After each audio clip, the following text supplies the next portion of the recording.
Up a four-game set. Last night, Shin-Soo Choo went 4 for 5 with a homer and helped stake Cincinnati to an 8-0 lead. But a rare error from Brandon Phillips in the 8th brought Arizona within a run. Todd Frazier tacked on some insurance in the home half with an odd swing, but a successful one at that. And Aroldis Chapman picked up his first save of more than 3 outs this season. The series finale is next on MLB Network.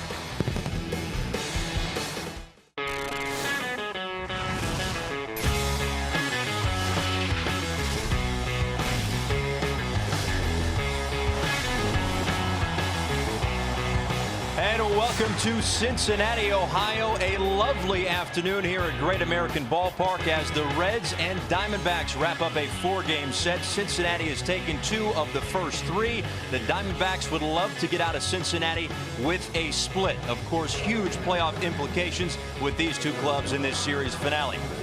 With that, we welcome you inside the broadcast booth. Paul Severino and Joe McGray. And you look at the National League playoff picture. The Braves are running away with the East. The Dodgers look to be running away with the West. The Central's still up for grabs, and the wild card as well. Boy, and if you're talking about Cincinnati Reds, Dusty Baker thinks he wants to win the division, and he'll have a chance to do that. 7 games with the Cardinals, 6 with the Pirates. Now, if there is a most important game for the season, it is for the Diamondbacks today, because they came into this series 5 games back, and if they were to lose this game today, that would put them 7. Doesn't look like they're going to be able to overtake the Dodgers. A must-win game as the Diamondbacks try to make it to the wild card. A terrific matchup this afternoon on the pitching side as well. Trevor Cahill goes for the Arizona Diamondbacks, and Matt Latos will go for the homestanding Reds. Lineups and first pitch coming up after the break.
American Ballpark. Paul Severino and Joe McGray, and happy to bring this to you. The final game of this 4-game set between the Diamondbacks and the Reds. Again, Cincinnati has taken 2 of the first 3 games in this series. The National League wild card looks like this. The Cardinals a 1.5 cushion on the Reds for that 2nd spot. Right now, though, the Reds would find themselves in the playoffs. The Diamondbacks, of course, 6 back of the Reds for that 2nd wild card spot on the outside looking in right now, Joe. And that's why I say this game is so important for the Diamondbacks to split this series this afternoon. Let's take a look at the starting lineups.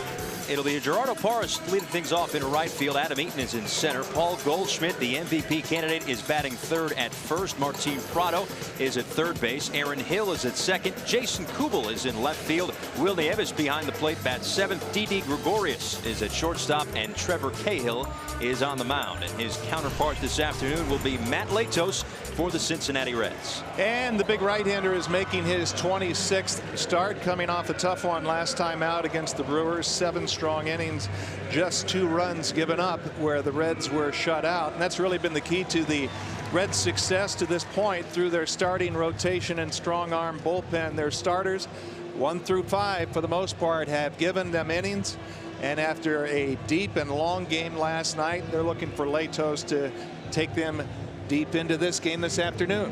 Team ERA is 3.37, which is 4th best in baseball. So Dusty Baker has had a good time watching this staff work top to bottom all season long. And Matt Latos has turned himself into, you can make the case, because Cueto's been hurt a big chunk of the year, the ace of this club. He has, and he has #1 type stuff, kind of a straight over the top delivery. Fastball into the mid-90s, and one of the biggest challenges coming over from the Padres is just learning to control that temperament. Well, he still has it, but it's more generated as against the hitter as opposed to just getting out of his own way, and that's something he's done a much better job of. He's only going to throw about a half a dozen change-ups a game, so you're pretty much going to see fastballs and sliders and a lot of heaters up in the strike zone with good late life. And Matt Latos, not just a product of a tremendous pitcher's ballpark in San Diego. So far this season at home, he's 7-1 with a 3.13 ERA. On the road, 5-3 with a 2.95 ERA. And then across the diamond is Kirk Gibson, a guy who had to use every arm in his bullpen last night in a 9-inning ball game. So briefly spoke to him after the game and said, what are you hoping for out of Trevor Cahill tomorrow? He said 9 innings. 9 innings like he was able to get out of Patrick Corbin a couple of nights ago. Just a beautiful job against the Reds, and both of these starters, based on the condition of both bullpens, need to really get it into the latter stages of the game. So Gerardo Parra will lead things off, 3 for 13 in the series with 2 runs scored, a home run, and an RBI. So this is it. We're getting set for the series finale, this 4-game set between the Reds and the Diamondbacks.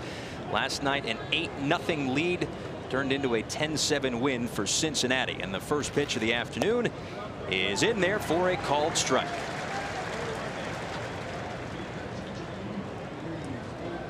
.85 degrees. This is a lovely afternoon in Cincinnati. Great day for baseball. Absolutely perfect. And if you've seen a lot of games, whether it's Riverfront Stadium or now this new ballpark here, you know, down by the banks of the Ohio, the ball carries, and especially on days like this. A 1-1 pitch to Parra. This one is hit in the air behind home plate, and Mesoraco will run out of room.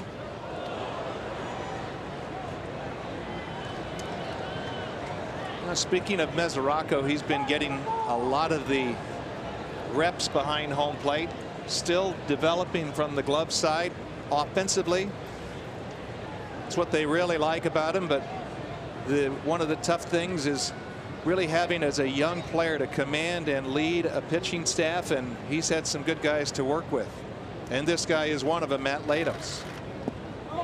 Ball in the dirt. Did he check his swing? He did, in fact. So the count even up now, 2 balls and 2 strikes. A good look there at the third base umpire today, Chris Conroy. Jerry Meals is at second. Gary Darling, the crew chief, is at first, and Will Little is behind the plate this afternoon.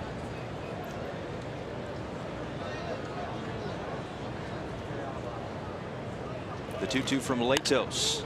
On the ground toward first. Joey Votto is shorthanded as they come. The flip to Latos for out number 1. Let's take a look at the rest of the Reds defense. Ludwig back off the DL for a week or so. Shin-Soo Choo is in center field. Jay Bruce is in right.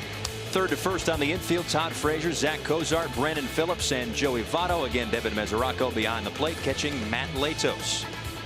You know, a lot of the concerns earlier in the year were about Choo playing center field, and he really has come a long way as this season has progressed in getting better reads off the bat, taking better routes to the ball, and he's already a heck of an offensive player. That's going to bring up Adam Eaton. 2 for 9 in the series with a home run last night, 2 ribbies, and he's also walked. You see his season numbers. They expected an awful lot more out of him this season, but he was banged up for the first chunk of the year. So, and he gets banged up right there as he's hit by the pitch. Certainly not going to help, but he really didn't give much there. And again, kind of one of those little plays that embodies these Diamondbacks. You see, just kind of stay where you are, hold your ground, and think about trying to get base runners.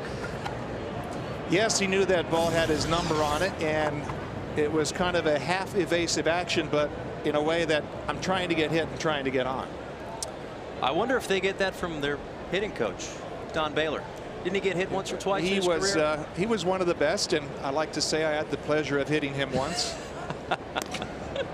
A quick check on Eaton at first. That's going to bring up Paul Goldschmidt, who on the season has 31 home runs and 100 RBIs. His next RBI will be a single season franchise mark among Diamondbacks first basemen.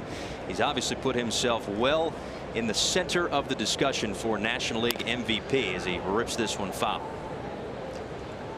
Boy, such a well-rounded hitter. I would even say well-rounded player, because he's made so many improvements defensively that I don't think a lot of people have noticed how good he's got with the glove.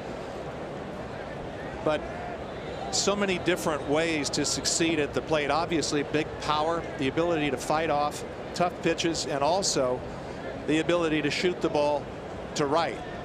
Trying to pound him inside here and neutralize some of that power. Showed off that power a couple of nights ago with a grand slam on the series. He's 4 for 11 with 2 runs scored, that home run, and those 4 RBIs. He's also walked twice, and those 31 home runs are tops in the National League.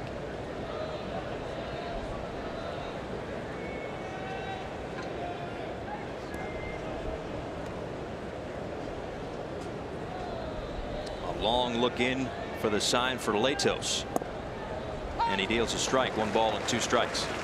You know, I mentioned about Latos being a tall guy where he stands tall over the pitching rubber, and that's what you'd like to see, create that great down angle.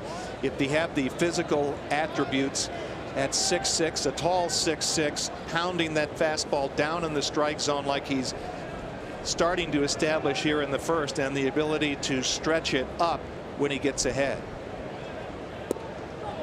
Beauty. Paints the outside part of the plate, and Goldschmidt is the first strikeout victim of the afternoon. It's what pitching coaches like to call throwing the ball downhill. Watch him stay tall over the rubber and deliver it right at the knees. That's a pitch that's got hop on it, and it looks low to the hitter, but it truly is not. Well done. Latos has been on fire. Last 3 starts, he's 2-1 with a 0.81 ERA, and since the All-Star break, he's been just as good, 4-1 with a 1.54 ERA. It's going to bring up Martin Prado, who has finally started to come around. It took him a little while, maybe toward late June, until he really settled in. Of course, the big part of the return going back to the Diamondbacks with that huge offseason trade with the D-backs and the Braves, landing Justin Upton in Atlanta. Yeah, for a while, Paul, his heart was still in Atlanta and going back and forth on off days, trying to get more of his life back in Arizona. But lately, he's just been killing it at the dish, and is resigned to the fact, because he was very disappointed when he was traded from the Braves. You know, wanted to be a lifelong Bravo, and seeing the way these guys play the game, how Kirk Gibson manages, fits right into his style of play. Takes a strike. 6 for 12 in the series with a home run and 4 RBIs, and on this road trip for the Diamondbacks, 13 for 29 with a couple of home runs and 8 RBIs, also 5 runs scored. And that's kind of been, in talking with different people around the club, that's kind of been the feeling with Martin Prado early on in the season. Kind of felt like he needed to prove himself to his new teammates, even though those who watch the game and know the game know that he's doesn't have to prove anything. But he grounds right back to Matt Latos for out number 3 in the first. A hit by pitch means nothing for Latos. We'll see the Reds hit in the home half of the first after this.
Take a look at the Cincinnati Reds starting lineup this afternoon. Shin-Soo Choo leading off in center field. Todd Frazier's at third. Joey Votto, of course, at first. Brandon Phillips, of course, at second. Jay Bruce is in right.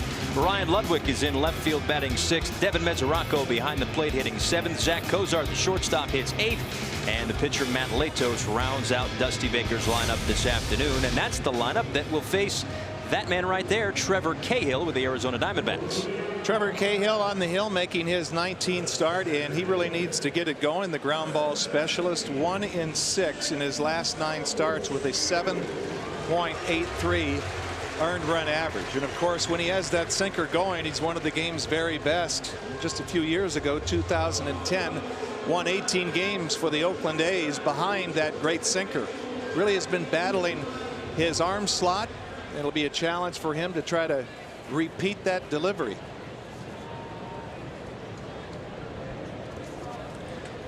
Missed about a month and a half earlier this season with a hip contusion after he took a line drive back off his hip. And he delivers his first pitch of the afternoon outside to Shin-Soo Choo. I think it's probably fair to say the Diamondbacks have not gotten the returns that they would have hoped for in what turned out to be a pretty big trade between the Diamondbacks and the Cincinnati Reds, going Arizona Diamondbacks rather, going back to Oakland. Jared Parker and Ryan Cook, who have been key pieces to that Oakland A's club the last couple of seasons.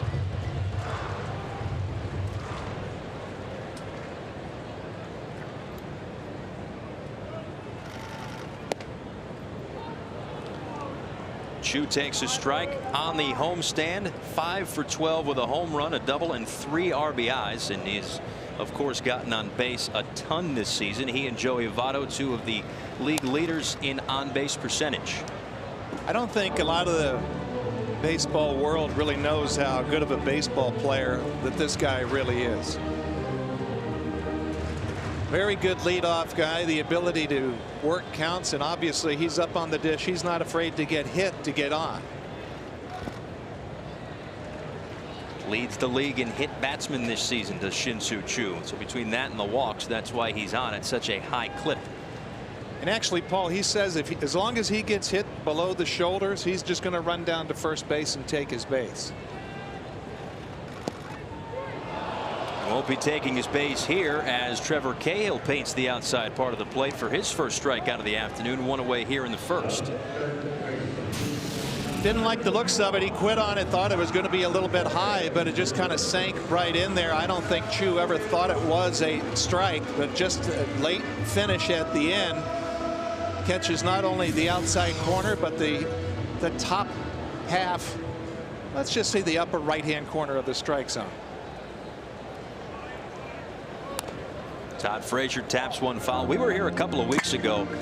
We did the A's and the Reds here in Cincinnati, and Todd Frazier was in the midst of a horrific slump. He ended up going 0 for 31, but recently hitting .286 with 3 home runs and 8 RBIs in his last 8 games coming into today. And this is a bat that was terrific last season, was in the mix for that National League Rookie of the Year, if not for some guy named Bryce Harper. May have had a better shot at it, but this season has not gotten off to the best of starts, and here we are in late August now for Todd Frazier.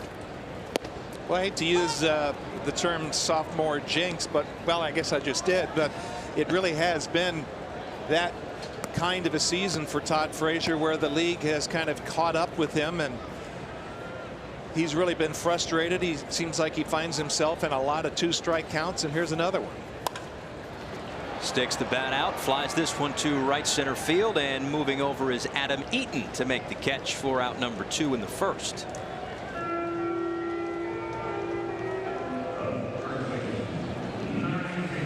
That's going to bring up Joey Votto. We talked about Shin-Soo Choo getting on base at such a high clip. The same thing for Joey Votto as we take a look at the Diamondbacks defense. Jason Kubel is in left. You just saw Adam Eaton in center. Gerardo Parra is in right.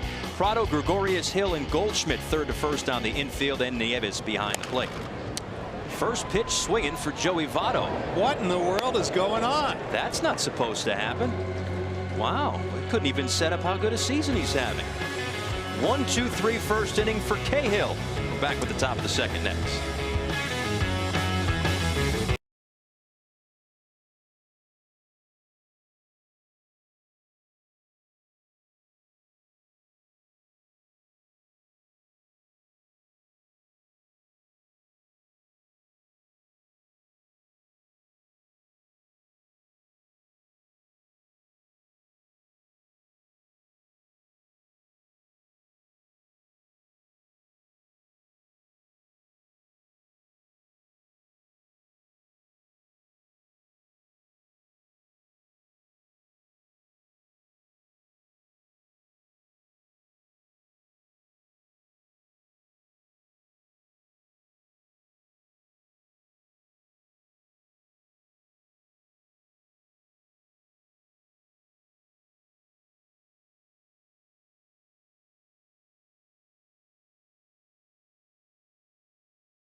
Welcome back to Cincinnati. Paul Severino and Joe McGrain. A nice 85-degree afternoon at Great American Ballpark. A decent turnout this afternoon for the series finale between the Diamondbacks and the Reds. A game in a series in which has plenty of playoff implications. As we mentioned in the open, the National League East looks to be wrapped up by the Atlanta Braves. The West, the Dodgers have pulled away from the Diamondbacks in rapid manner with that 42-8 stretch that they went on. So the Central and the wild card, the three spots that are still up for grabs, as Aaron Hill will lead things off for the D-backs here in the top half of the second inning. He'll be followed by Jason Kubel and Will Nieves. You were talking about Prado in the last inning, and along with Martin Prado, Aaron Hill, probably the two hottest hitters in the Diamondbacks lineup right now. Hill, just a predominant gap-to-gap line drive hitter. Saw his 13-game hit streak snapped last night with an offer, and he flies out here to Jay Bruce in right field for out number one.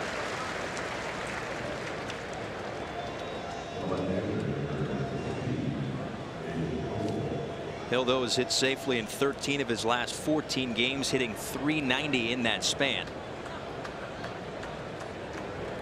And that'll bring up Jason Kubel, another guy who's kind of battled injuries. Hasn't quite been what the Diamondbacks were hoping for when they signed him. A twin for a big chunk of his career prior to signing with the Diamondbacks. Boy, he's really been banged up for most of this year, and he's had a lot of those real nagging type injuries that when you're going out there trying to swing a bat can make it really difficult. A couple of quick outs here for Matt Latos in the second inning. A fly out and a ground out to Brandon Phillips, and two away. The reason I bring that up, I played with Brian Jordan, who was a two-way player. He played with the Atlanta Falcons, an all-pro and a baseball player, and he said I'd have these mangled hands that I'd just tape them up and go play football and go hit and go tackle somebody. But you get your little problems with your hands, your wrist, or your fingers in baseball, it just completely takes you out of your game. Said in football I wouldn't think twice about going out there and playing, but in baseball it's a whole different story, and it's kind of been that type of season for Kubel. Will Nieves is next. He's hit safely in 10 of his last 12 games, and he takes low and away for ball one. Nieves getting to see a little bit more playing time with Miguel Montero on the disabled list. He tweaked his back, did Montero, a couple of weeks ago. Hoping to get him back soon. His last 43 games, as you see, well over .330. And actually, Miguel Montero, another one of those great Diamondbacks team players, says he's been very happy for the success of Will Nieves, who has made the most of this opportunity. He's been swinging a good bat. Pitchers like throwing to him. Just doesn't have that catcher's build. No. It looks like a second baseman. Not stocky at all. Looks like a long, maybe not too long, but a lean body for sure. Did you like the big bodied catchers when you were playing? Kind big of a, targets? yeah, I didn't like the guys that caught real spread out. The guys that really kind of looked like they were hiding behind the glove, where you saw nothing but the mitt. That was the perfect combo. Did he go? He did. 19 pitches. Check that, 20 pitches now through 2 innings for Matt Latos, making quick work of the Diamondbacks. Home half of the second coming up.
On MLB Network's Thursday Night Showcase, Freeman and the Braves have carved out a big lead in their division, but Beltran and the Cards are hungry to win theirs. Join Costas and Smoltz for Braves Cardinals, done out at 8 Eastern, presented by Chevrolet. They'll play again tomorrow night at 8 on Friday Night Baseball on MLB Network. Paul Severino and Joe McGrain back with you here in Cincinnati, where there's tons of Reds fans, also a Red Sox / Braves fan. Let's go. Make up your mind. Brandon Phillips will lead things off for the Cincinnati Reds, followed by Bruce and Ludwig here in the second inning. Actually, Paul, that's your classic front runner. Both teams are in first place. That's true. It's true. Maybe he just likes teams that have played in Boston at some point in time. There's always that. Good point. A big fan of the bean for sure. First pitch swinging is Phillips. He pops it up. Cahill calling, finally moves out of the way for Goldschmidt to put it away. Prior to that, Brandon Phillips was 5 for 13 on this homestand, but first pitch swinging, Phillips and Votto in the inning before. We've already seen kind of a theme developing in this game, and you see Cahill was saying, I think I can, until the leader of the infield, Goldschmidt, makes the play. But both these pitchers know that they have to go deep into this game, so they are attacking more so the middle of the strike zone, and as a result they're drawing the hitters out to where they have been aggressive early in the count. Jay Bruce takes outside for ball one. Yes, last night was kind of a battle of attrition, so to speak. It was Brandon McCarthy starting for the Diamondbacks, lasted just 2 1/3 before he left after giving up 7 earned runs. And Mike Leake was staked to an 8-0 lead, but he could only get into the 6th inning before they had to hand it over to the bullpen. Again, the Diamondbacks used every bullpen arm that they had. The Reds had to use Parra, Hoover, Broxton, and Chapman. And the use of Broxton last night has led to another DL stint for the big righty. He's going back on the disabled list, re-aggravated that elbow injury. And there really is no timetable as to when he's coming back. I think that's a big blow for them, because that really would have lengthened out what already is a very good bullpen. Bridging to Chapman, Hoover, LeCure. And that one really stung, and Dusty Baker very disappointed about having to take Jonathan Broxton out of last night's game. Joey Votto, check that. Jay Bruce goes toward the gap in left center field, just out of the reach of Eaton. That's going to be extra bases as it bounces into the seats.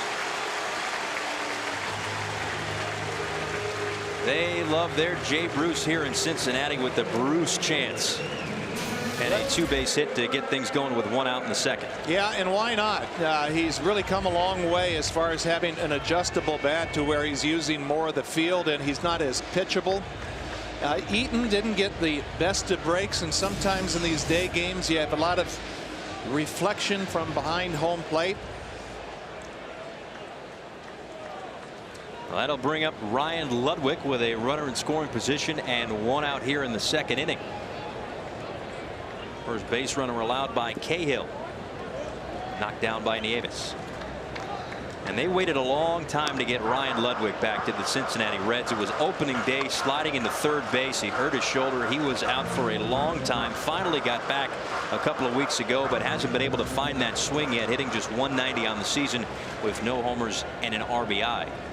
You know, hitters like to talk about when they go down on rehab, you know, and face minor league pitching and try to get as many at bats as possible and think all of a sudden I'm game ready. But you get back into a major league game and you're starting to see breaking balls on the black and fastballs well located, and it's not an overnight expectation of success for hitters, even someone who's been a great run producer over the years like Ryan Ludwig. It's going to take him some time to get going. And when we were here a couple of weeks ago, the Reds were looking forward to getting Ludwig back, looking forward to get Ryan Hannigan back, both of those guys back off the DL at that time. Actually, the day we were here was the day they reactivated Jonathan Broxton, so I'm assuming the next time we come back he'll be back off the DL. That's just how it seemed to have gone with the news of Jonathan Broxton. And that's in there for a called strike. So now 3 balls and 1 strike. But that's why the Reds were kind of quiet at the deadline. And Dusty Baker said a couple of weeks ago, when the big dogs come back, that's when we're going to start playing some baseball. And the Reds certainly have. They've won 8 of 11 and 11 of 15 to get right back into that central race, to take a stronghold on that second wild card spot. And they might have the second wild card spot right now, but could be in first place in the Central in a couple of days. Well, that's what he has his team focused on, not thinking about the wild card and thinking about winning the division. And as we said right off the top this afternoon, they'll have every opportunity to do that. 13 games left with the Cardinals and the Pirates. Ludwig getting a pretty good pitch to hit, just kind of spinning out, coming off the ball a little bit. Might have gotten that one off his back foot, which you don't see too often.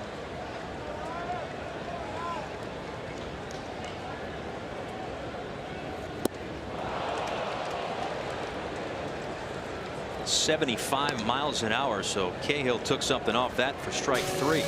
Boy, that was great recognition by Nieves and also Cahill, seeing how Ludwig was pulling off the fastball on the previous pitch, and you see everything just leaves. The front side leaves, and just a perfect pitch selection.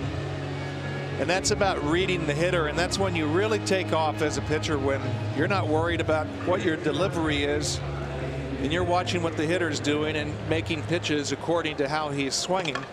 But that's been the big challenge for Cahill this year, is mastering that release point, which is why you've seen a guy have so much inconsistency. Knocked down in the dirt by Nieves, and Bruce retreats back to second base. So Devin Mesoraco ahead in the count, 1 ball and no strikes. And for Cahill, again, the season's been broken up by the injury, but in his last 9 starts, a .783 ERA to go along with a 1-6 record. And if the Diamondbacks are going to get back in this race, they are going to need this guy to figure things out, maybe get something out of Brandon McCarthy, because their starting pitching has certainly let them down. And 26 pitches into this ball game, obviously still early, he looks a lot better than he has looked, obviously, in those last 9 starts. Well, the 2 guys who have been pretty much carrying the mail for the Diamondbacks have been Wade Miley and Patrick Corbin, 2 young left-handers, and both have pitched very well in this series. And if Cahill's able to step up this afternoon and what I think to this point is the most important game of the season for the Diamondbacks.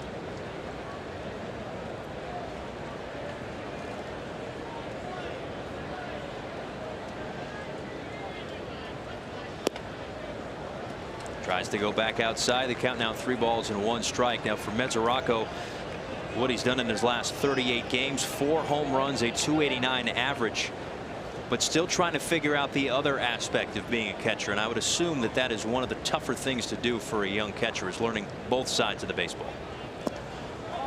It is, especially for young players, because there's so much thrown upon you.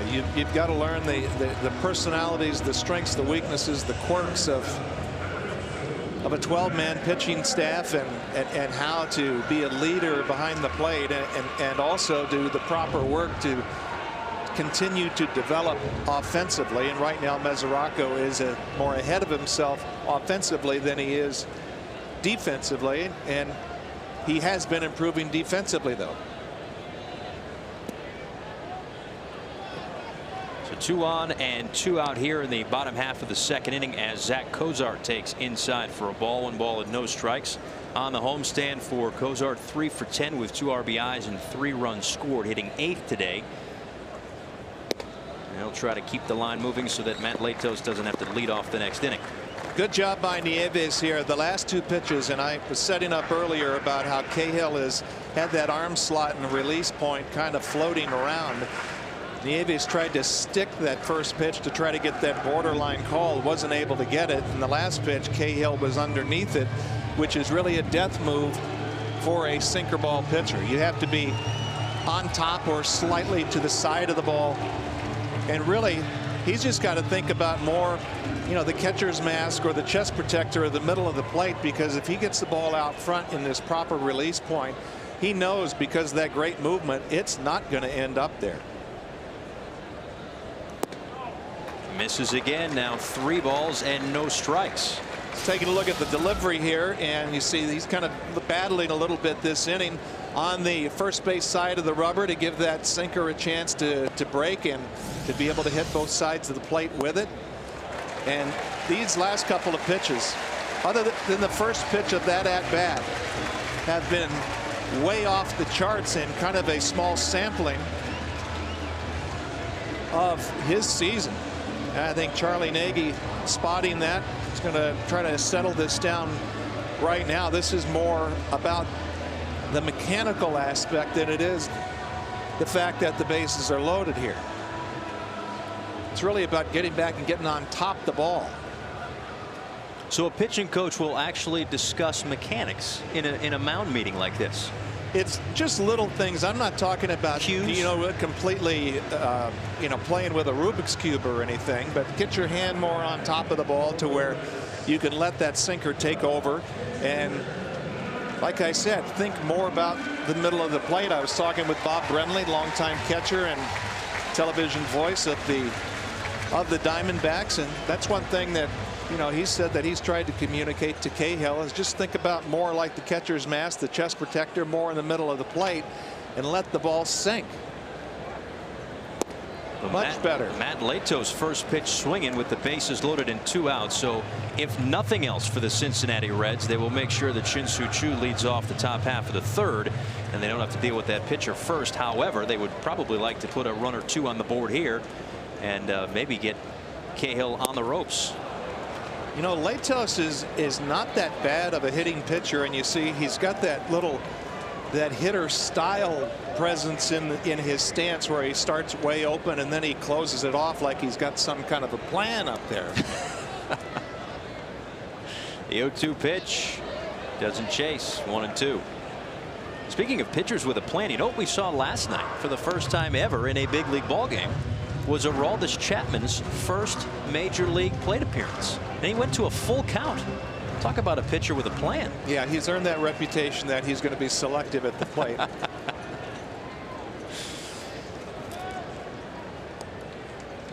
1 ball and 2 strikes from Cahill to Latos. He doesn't chase again, and it's 2 balls and 2 strikes. Too much fiddling and diddling here. You've got the pitcher up at the plate. You need to be more aggressive, and like I said, get back more to the middle of the plate. If he throws that good sinker down the middle of the plate, Latos is not going to do anything with it.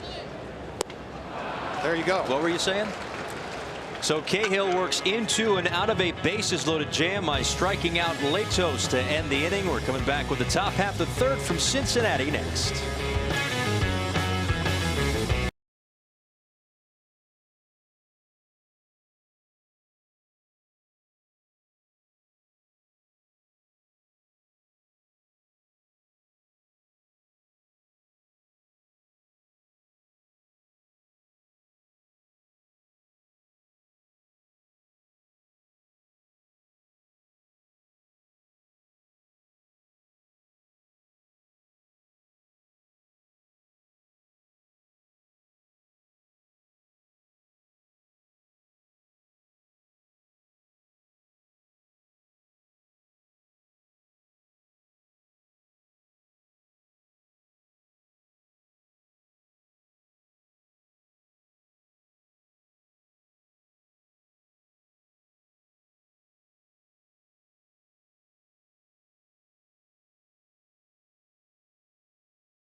MLB Network is in Chicago for the civil rights game as Adrian Beltre and the Rangers take on Alexi Ramirez, and the White Sox join Harold Reynolds and Matt Vasgersian for the civil rights game Saturday at 7 Eastern on MLB Network. Paul Severino and Joe McGrain back with you in Cincinnati. A scoreless ball game going to the top half of the third inning. Trevor Cahill worked into and out of a bases loaded jam in the second, but lucky for him, he was facing the pitcher Matt Latos, was able to strike him out and get out of the inning, keeping things scoreless. Didi Gregorius, Trevor Cahill, and Gerardo Parra here in the top half of the third.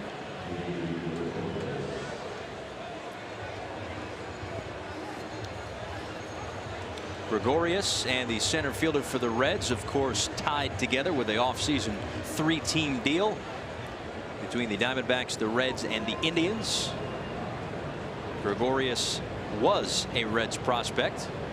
He obviously went to Arizona.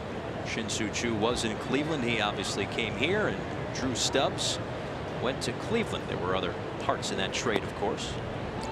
Well, what the Diamondbacks were trying to do was firm up their defense, and he has continued to play spectacular defense, and they think that he's going to make offensive improvements, although he's had a little bit of a slide lately.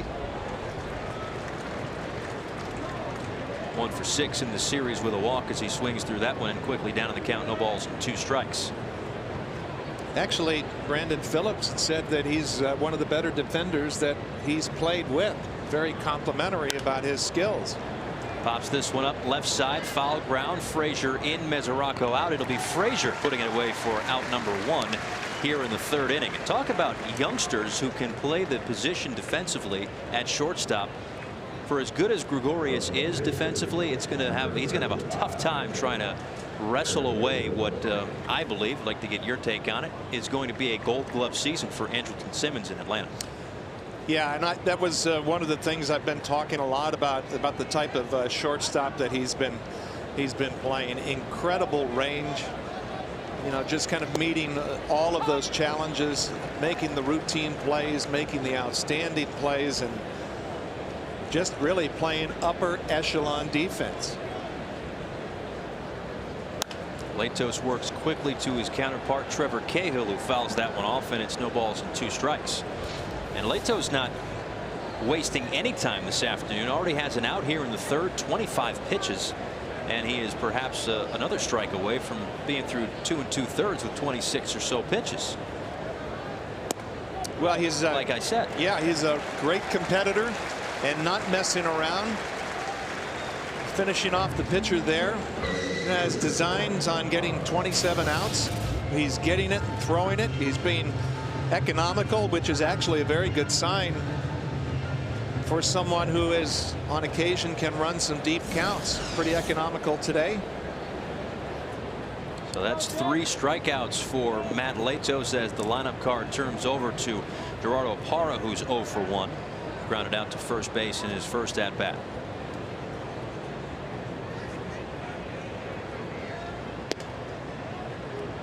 Mentioned the 3 strikeouts for Matt Latos, and assuming that they make their remaining scheduled starts, Homer Bailey, who's at 161 strikeouts, and now Matt Latos, who's at 163, on pace to become the first set of Reds teammates to record at least 200 strikeouts each.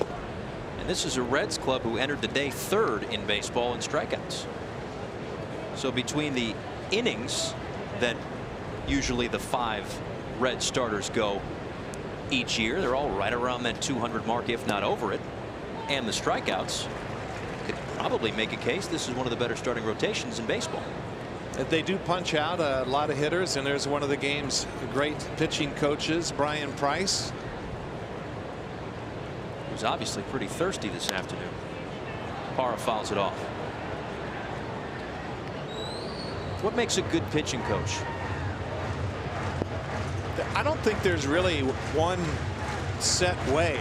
Everybody has different styles. It just has to match up with the pitchers that he has. Taking each unique pitcher and not throwing a system at them. That one's hit in the air. Parra back toward right center field. Bruce along the wall makes the catch for out number 3. Jay Bruce covers some ground. Terrific defense behind Matt Latos. And that's out number 3 in the 3rd.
Welcome back to Cincinnati. Paul Severino and Joe McGrain. Is that how you got to the ballpark today? Took a little boat across the river? I'll tell you, it's not that far. Nobody wants to hear the type of hotels we stayed in, but that is a beautiful way to get to the ballpark if you're in Kentucky. Do you bring your yacht everywhere or no? No, it's more of a dinghy. Bottom of the 3rd, top of the lineup for the Cincinnati Reds, Chu, Frazier, and Votto. Chu 0 for 1 with a strikeout in his first at bat this afternoon against Trevor Cahill, who misses outside for ball 1.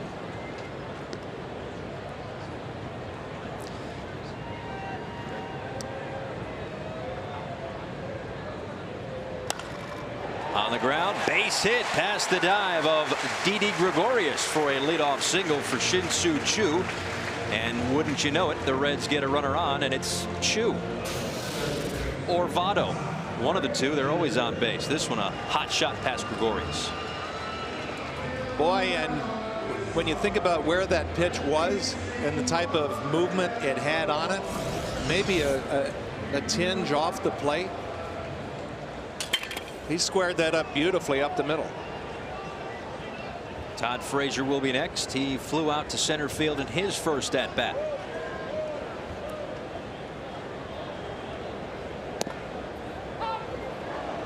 Cahill gets the benefit of a high strike, and it's 0-1. Frazier's just been in a tough spot. You just look at some of the swings. They've been awkward. They've been almost like he's trying to find a pinata in a dark room or something. And it's not like he's on that back leg and just really balanced and tracking and letting the ball travel. Seeing in fact, in last night's game, got a hit, and it's obviously he'll take them all because sometimes those can lead to growing of confidence at the dish. But he's just had a real uncertain look at the plate, and you can tell it in his swing. That was one of the more strange swings that we've seen, but the Reds will certainly take it because it was a hit for him, and it also provided a little bit of insurance. But how did he get the bat on the ball? That looked something like maybe a chip and run in the British Open or something. But he'll take it. Hit's a hit. They say it'll be a line drive the next day. It was actually a line drive last night, and again it provided a little bit of insurance as the Reds opened up an early 8-0 lead, knocking Brandon McCarthy out of the ball game. But by the end of it, it was a 10-7 victory. Now look at the swing there. His fanny's going one way and the bat's going the other. That's just he's not centered. He's not under himself and going toward the pitcher, and that creates a whole lot of head movement as well, and just makes it really tough to hit.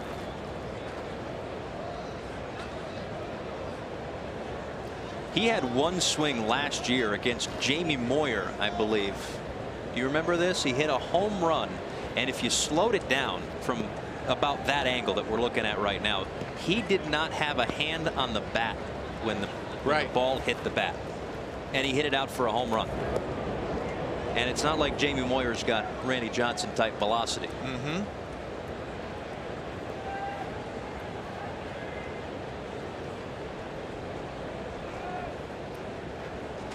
He's had a tough time finding his way so far, entering the day with a .234 average in this his sophomore season. A Jersey kid just like Mike Trout. Down the line, but just foul. Trout doesn't seem to be scuffling in his second year at all. Here's another look at the swing. Yeah, pretty much the same thing, and you've got all of that head movement. I mean, that's just, I don't know, that's the one thing that he's working with his hitting coach, is just trying to quiet that head, because that just quiets a lot of everything else. I mean, these are swings right now that, you know, he's lucky to stay alive with.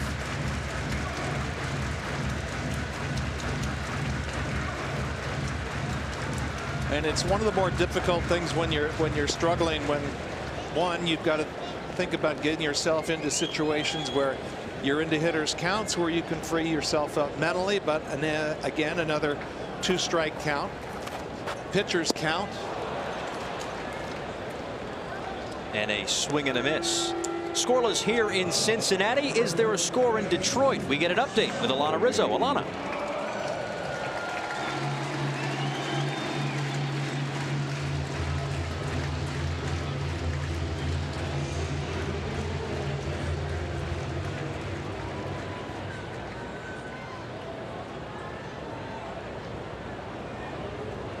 Alana, thanks, as Joey Votto steps in with a runner aboard and one out here in the bottom half of the third inning. And Joey Votto takes a ball outside. Votto 0 for 1 with a ground ball to the right side, but it's not just the fact that he grounded out. Big deal. First pitch swinging and the first pitch out for Joey Votto, which he does not like at all. Doesn't like to make the quick outs. He's going to have a runner in scoring position now as Chu moves up on the ball in the dirt.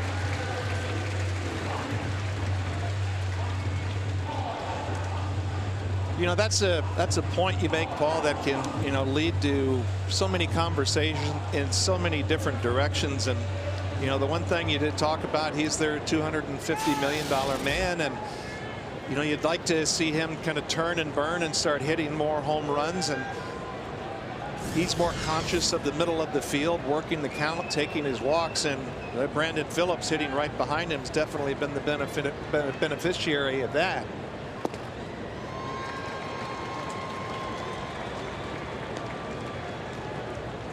And, you know, Cahill, the way that he's throwing right now, where he's kind of, the plate's kind of bouncing around on him a little bit, this is a tough position to really hit, to where you can really situationally hit, look for a pitch in an area. That one gets away as well, and Chu will move up from second to third as Votto takes first on the walk. So now first and third with still one out here in the bottom half of the third inning for Brandon Phillips, the Reds' top RBI man this season. And that was more of a byproduct of not Joey Votto drawing a walk, but Cahill throwing the ball all over the place. Right past in between the umpire's legs, goalie style, but brings up a situation that I've talked about with Votto taking so many walks. Brandon Phillips has driven in 93 runs, you know, poised to go well over 100 And that patience has actually put Phillips in the 4-hole in so many run scoring or run driving in situations.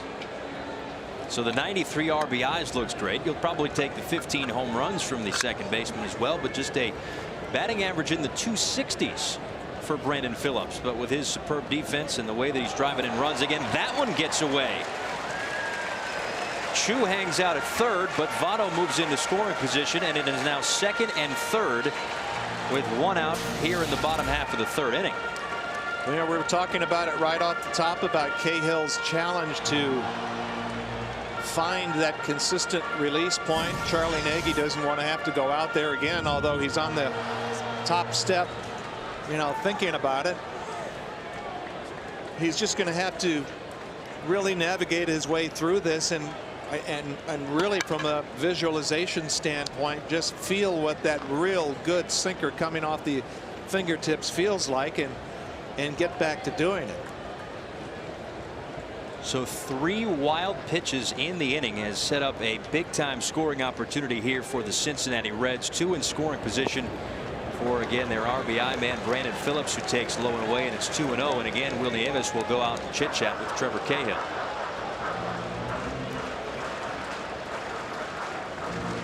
So the second visit of the afternoon here for Charles Nagy, and again they would love to stay away from the bullpen if they can. Brandon McCarthy gave him only 2 1/3 last night before departing after giving up 7 earned runs, but everybody got some work. Colementor, Harris, De La Rosa, Thatcher, Bell, Ziegler, Putz. That's everybody. They would, if that game went extra innings, they would have had to go to, I think it was Wade Miley that they were going to have up as the long man. Well, they thought they were out of it. They were down 8-0 and came back, scored 7 runs, got it to 8-7 before the Reds pulled away. But I don't like what I'm seeing out of Cahill at all right now. It looks like he has no feel for the baseball. Talking about a guy that when his plan is simple, he's trying to think about splitting the plate and letting that movement with his sinker take care of itself. But you're seeing these misses east, west, and just a complete breakdown of his mechanics.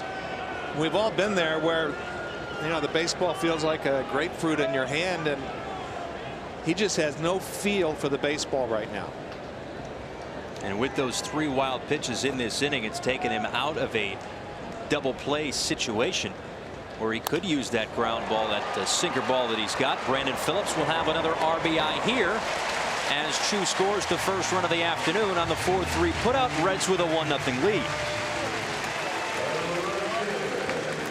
See how it works out sometime with without that wild pitch.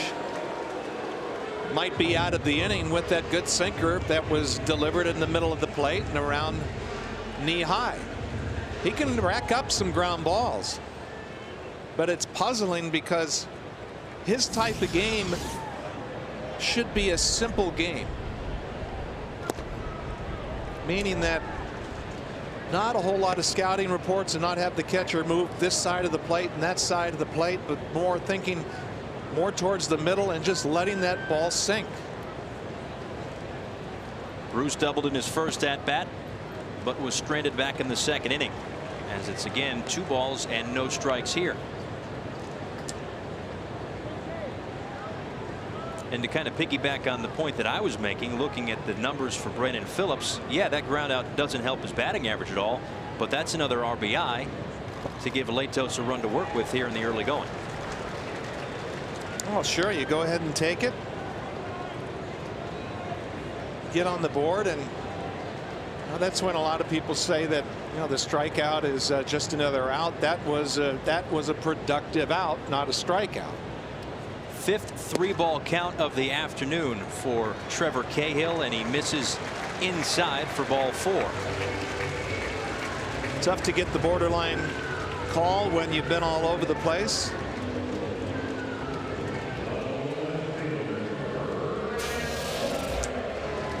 He thinks this is a strike until you can tell by his body language, but Nieves is already on the other side of the plate, having to reach over across. It is a strike, I think, for where the ball is, you're saying. Right. Yeah. And but you know, when you see a catcher having to really reach like that, the last thing an umpire wants to do is be hearing it from both sides. The guy's got to receive it pretty well, and especially the way he's been throwing lately, he's not going to get that pitch. Third walk of the afternoon for Trevor Cahill. And here is Ryan Ludwig, who struck out in his first at bat.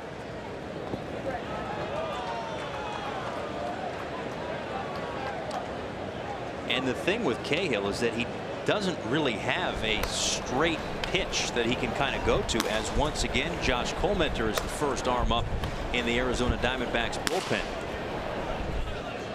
Well, this is really just and Davis is going to go out there again, because I think Kirk Gibson would like to, the way Cahill is thrown, would like to get Colmenter in there as quickly as possible, because he's just seeing real inconsistency. How many?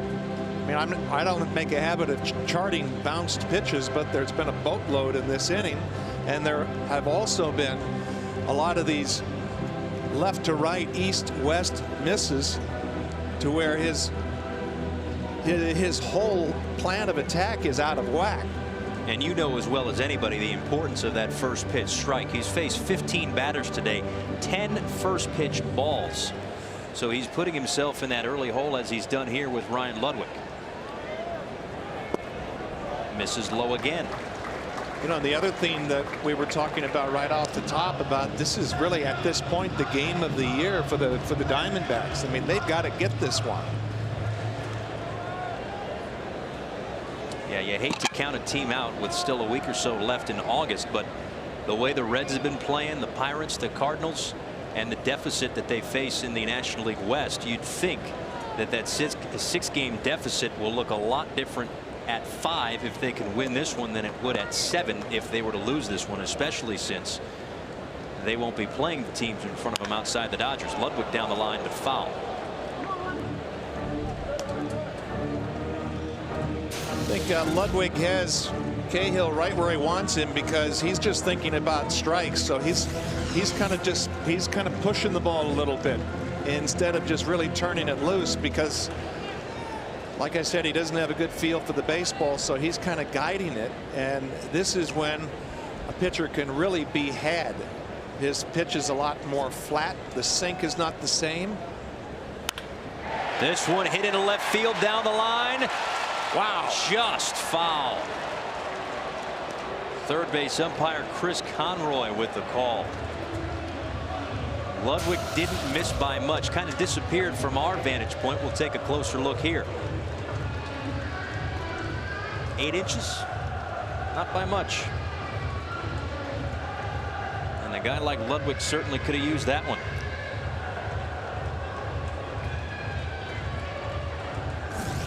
Yeah, and Ludwig, he's historically a predominantly pull hitter, and really wants to take advantage of a guy who is on the ropes and who's really just trying to steer the ball now, as opposed to, I think he has to get back now and just trust it and just reach back and fire, try to get that best sinker instead of steering it. And he strikes out Ludwig looking. Ludwig doesn't like the call, but it's strike 3, and Cahill, who's been tiptoeing into and out of trouble all afternoon, is through 3, down 1-0.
Welcome back to Cincinnati. Paul Severino and Joe McGrain. The Arizona Diamondbacks have 7 games left against the first-place Dodgers in the National League West. They finish out the regular season with 3 against the Washington Nationals. But those 7 games against the Dodgers are the only 7 games left on the schedule for the D-backs against teams with a record 500 or better. So while we've been talking about this for the first hour and change that we've been on the air here, at this being a must-win for the Diamondbacks, it's not like they're facing the type of tough schedule that the Reds will have in September against the Pirates, the Cardinals, and the like. No, but really there's a big challenge in those 7 games with the Dodgers. This team has a lot of fight in it, and you know, when you think about some of the injuries that they've had and how their pitching staff has, short of Miley and Corbin, really underperformed to be in this situation, you know, kind of you give credit to what the organization, Kevin Towers and Kirk Gibson, his coaching staff have done to still be in the conversation. But you can't really think of them now winning the balance of those games against the Dodgers unless it's just on heart and guts. Adam Eaton down to the count, 1 ball and 2 strikes, was hit by a pitch in his first at bat and singled in his, well, first official at bat. First plate appearance was hit by a pitch, but a knock up the middle nonetheless for Eaton, and he's aboard to lead off the 4th. You know, in many ways this is a very early part of the season for Adam Eaton, coming off injuries, and short and simple.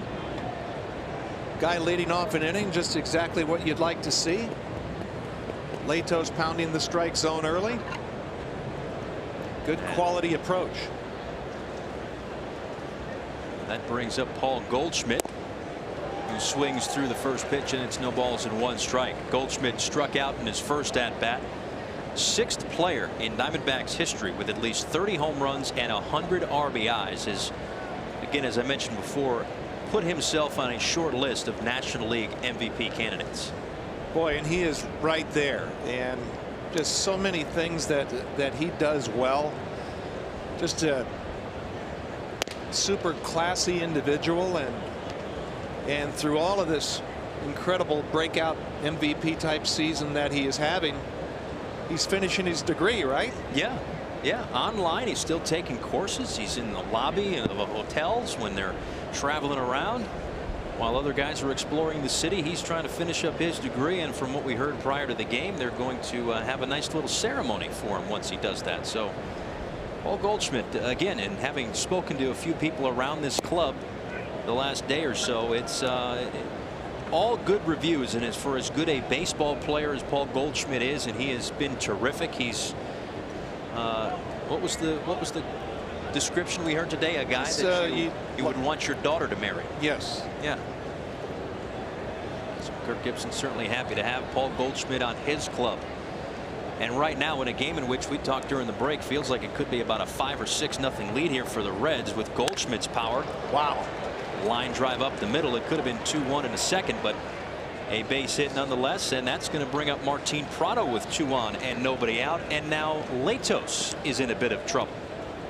Pretty to watch him swing. It's you know, most of the left-handed hitters have the elegant swings, but I just see efficiency right there. Look how direct the route is to the ball. Very, very quick hands for a big guy with Killebrew type power. It's not you know, a big lock and load type swing. You know, it's just pick it up, put it down, and just hands go right to the ball. The bat goes right to the ball. Those are the kind of swings that last a long time. Martin Prado 0 for 1. As Latos misses low and away for ball 1. But you're right, Paul. You know, it feels like it should be Reds 6 and Diamondbacks nothing, and we talk about the fight in this team. Cahill's just, he's been poor to this point, and Diamondbacks putting something together.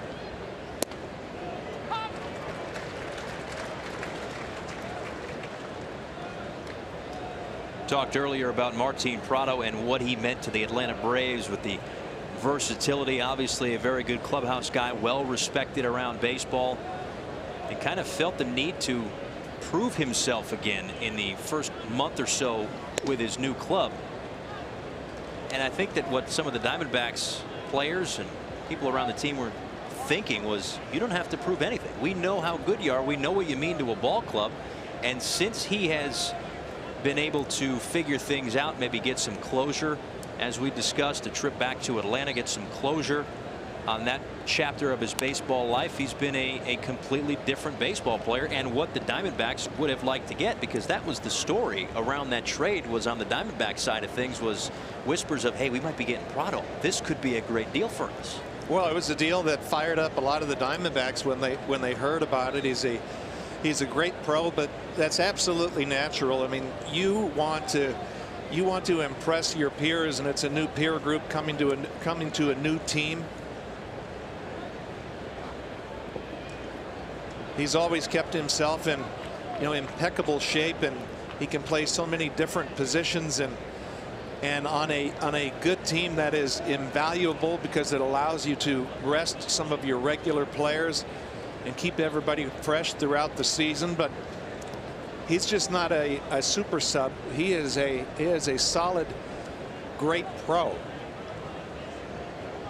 But that's a natural trait to want to get the sign off from your peers. But I think coming over to Arizona, most of the Diamondback players already knew what kind of a player and guy he was. And he's obviously shown that since the end of June. In fact, more recently, he's hit in 9 straight despite being 0 for 1 this afternoon, hitting .393 with 19 RBIs in his last 19 games. I'm no math major, but I think the average is an RBI a game. Something like that.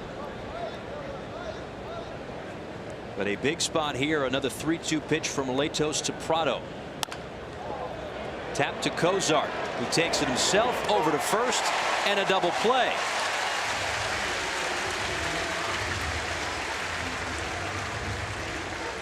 A tailor-made 6-6-3 double play, and now Latos not in as much trouble as he was.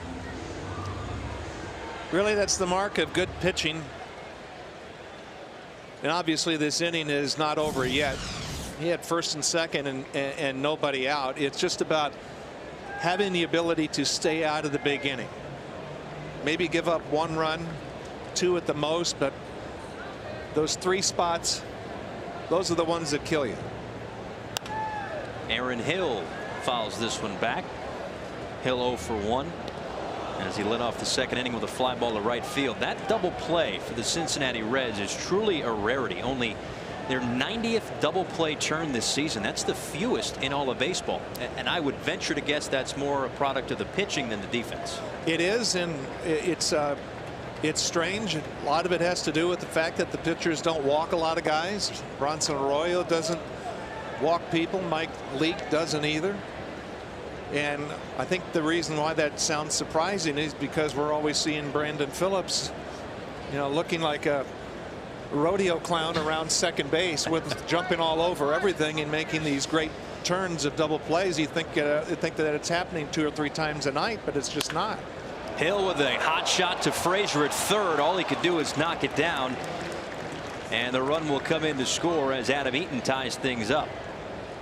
Frazier made a terrific play last night at third. Really changed the course of the game as the Diamondbacks were trying to get back into this ball game, but even though he's playing deep, not much he could do.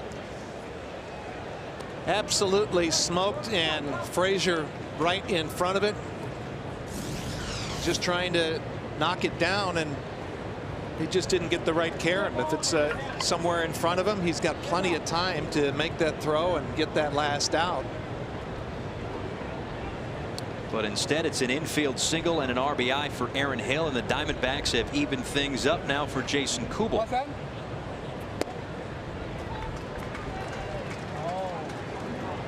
Still like the way Latos is throwing compared to Cahill. Got the big double play. Has designs on just keeping this a 1-run inning.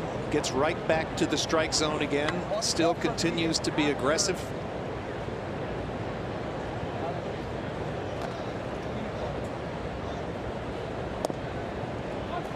beside to Kubel, who last year set career highs in home runs with 30, runs scored with 75. But again, this season he has certainly struggled entering play today with just 5 home runs and 32 RBIs.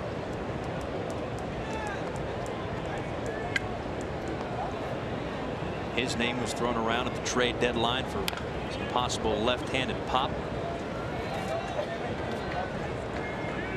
along with his former teammate in Minnesota, Justin Morneau. But here we are in the last full week of August, I guess, and those two guys still with their clubs that they began the year with.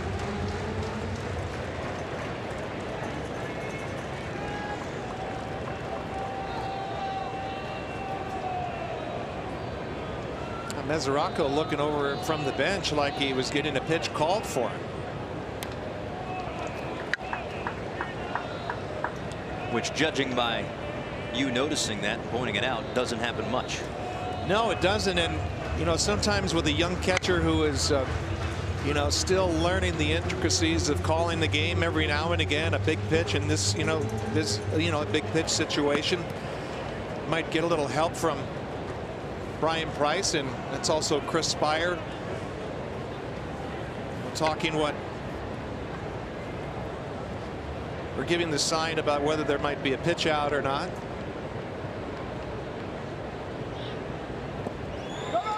Kubel goes fishing, but the ball gets away, and Mesoraco will throw down to first. Picked out of dirt by Joey Votto to complete the strikeout and keep that inning from getting a little bit worse. Nice job by Votto, but a run comes home. We're tied at 1.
Paul Severino and Joe McGrain back with you in Cincinnati. We took a look at what the Diamondbacks have left in front of them, their notable series. For the Reds, it's a longer list here. Still with 7 games left against the St. Louis Cardinals, the club that is closest to them in the standings, and the team that they are chasing. Both of those teams are chasing in the Central. The Pittsburgh Pirates, still 6 games between Cincinnati and Pittsburgh to finish out the season. So with the way that these schedules are constructed, it could be good and it could be bad for teams that are trying to get back in the race, because good, you're facing the teams that you're chasing, and bad because if you don't play well, they'll knock you right out of the playoff hunt.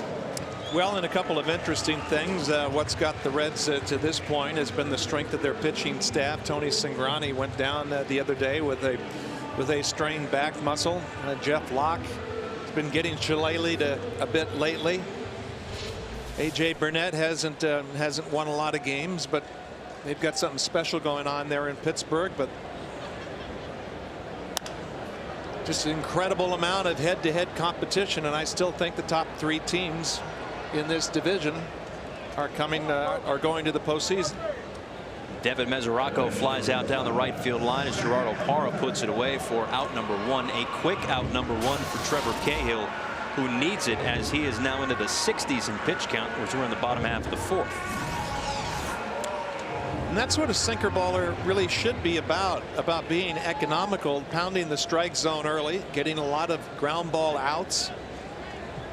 And you can go through stretches where, I mean, you don't even need, you know, at times when I was throwing to Tony Pena, once I just started my delivery, he assumed a sinking fastball was coming, and that was just about working quickly and trying to keep it simple. And the next thing you know, it's the 8th of the 9th inning, and you've got, you know, less than 100 pitches.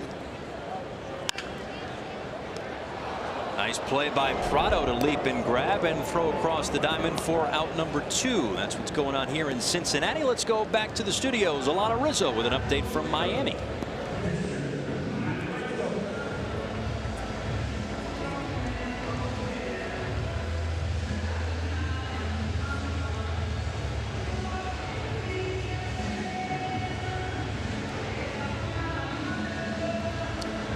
Alana, thank you very much. And it has nothing to do with the fact that I picked Clayton Kershaw to win the Cy Young in the spring. Me too. But just give it to him now at this point, right? Well, and he may have to do it all himself today. Quick turnaround for the Dodgers with South Beach being so close. Just kidding. Matt Latos takes low for ball 2, and it is 2-0. The lads did enjoy a little bit of the nightlife, and as young ball players will do from time to time. Who clearly have LeBron James in their cell phone. 2 balls and now 1 strike here to Latos, who could have helped himself back in the 2nd inning, but he struck out with 2 outs and the bases loaded. And that was one of what's been 2 or 3 jams already here for Trevor Cahill, as there will be no jam in the 4th as Prado goes across the diamond for out number 3. Now that's a real inning right there. Yeah, a real quick one as well. We move to the 5th in Cincinnati.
Back here at Great American Ballpark in Cincinnati, Paul Severino and Joe McGrain. Diamondbacks and Reds knotted at 1 as we go to the top half of the 5th inning. A lovely afternoon in Cincinnati.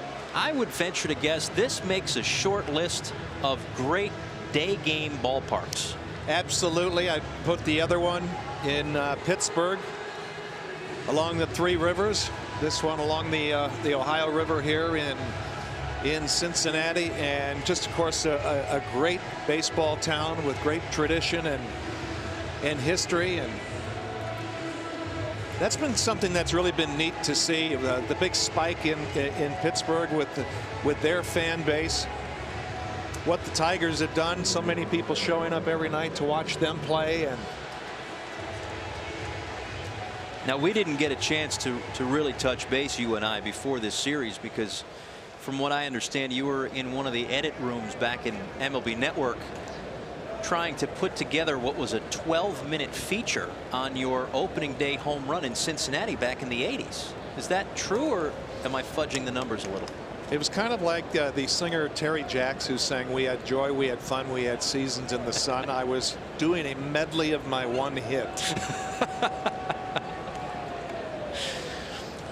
Will Nieves taps this one right back to Latos, who fields his position, throws to first, and a one-pitch out here in the top half of the 5th inning. So Nieves grounds back to the mound, and it'll be Gregorius and Cahill here in the 5th. Paul Severino and Joe McGrain back here in Cincinnati. That's what you like, the quick outs if you're Matt Latos. Just challenging the middle of the strike zone with a get-me-over slider, and he throws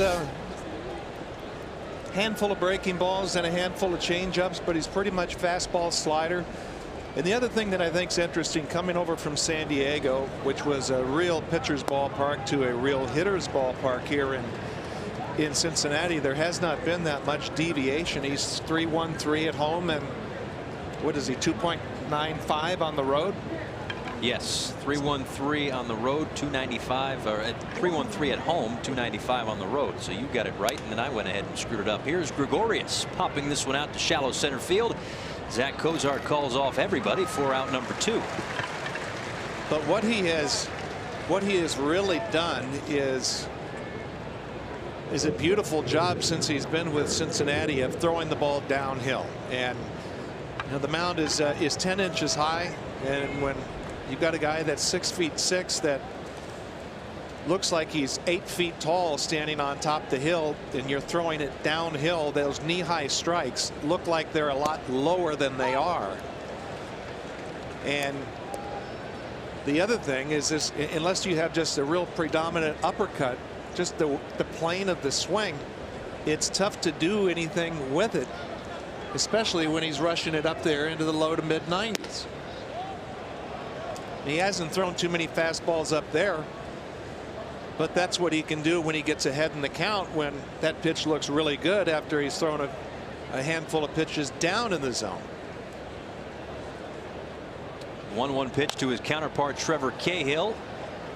To right field, Jay Bruce back a few steps for out number 3. So another 1-2-3 inning for Matt Latos, and we are tied at 1 going to the bottom half of the 5th.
Harold Reynolds trusts his baseball instincts. Brian Kenny favors stats. Now old school battles new school, plus highlights and news of the day. MLB Now coming up after the game, and weekdays at 4 Eastern on MLB Network, presented by MasterCard. It won't be Brian Kenny this afternoon, rather Greg Amsinger.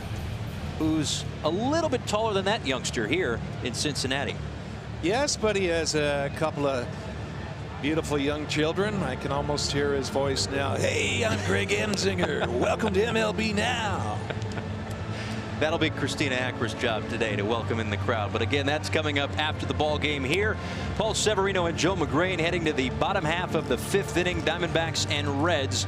1-3-0 for the Diamondbacks, 1-2-0 for the Reds. You look at that and you think this is a crisp ball game, but for Trevor Cahill, it has not been all that smooth sailing despite just the 2 hits given up in the 1 run. First inning cruised relatively, 11 pitches, 26 pitches in the second, 25 pitches in the third before a extremely efficient 4th inning. Just 8 pitches thrown to try to get that pitch count back to normal. Now 70 pitches through the first 4 innings. Well, I thought the last inning was his best because he was coming off those 2 bad innings, but this is going to be a real defining inning for him as this lineup flips over again, and he did a great job with the 7, 8, 9 hitters, and let's see what he does this inning because he's really going to have to make some pitches. Chu, Frazier, and Votto. Chu singled, moved to second on a wild pitch, moved to third on a wild pitch, and scored on an RBI ground out from Brandon Phillips, the lone run of the afternoon for the Cincinnati Reds. Yeah, and the reason I set that up, Paul, is because he's just been all over the board. He's had a couple of good innings, and he's had a couple of innings that he's been lucky to just get out of it with 1 run. And sometimes these can be the toughest guys to hit because, you know, you like to pick a spot, a pitch, an area, a location, and he's all over the place.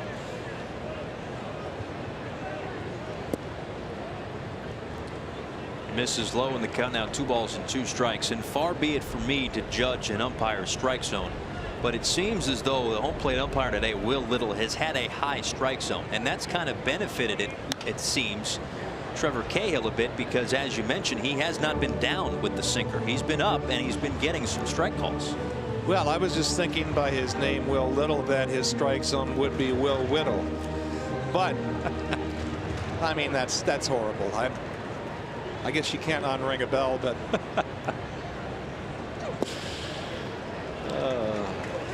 it has not been easy for him with Cahill on the hill because he's not been consistently locating, and you know, for an umpire that, you know, is trying to, you know, move along with the game, and they like to get into rhythms too. And for the second time today, Shin-Soo Choo has struck out looking, and if memory serves correctly, he didn't like strike 3 the first time around either. It was on a different spot of the location. It was up and away, and this time it's up and in, and as close as he is to the plate, because of the sink, he tries to spin away from it, and it's that classic front door sinker, or what we like to call the old Greg Maddux fastball that used to get so many left-handed hitters out with. One of the better pitches he's thrown this afternoon.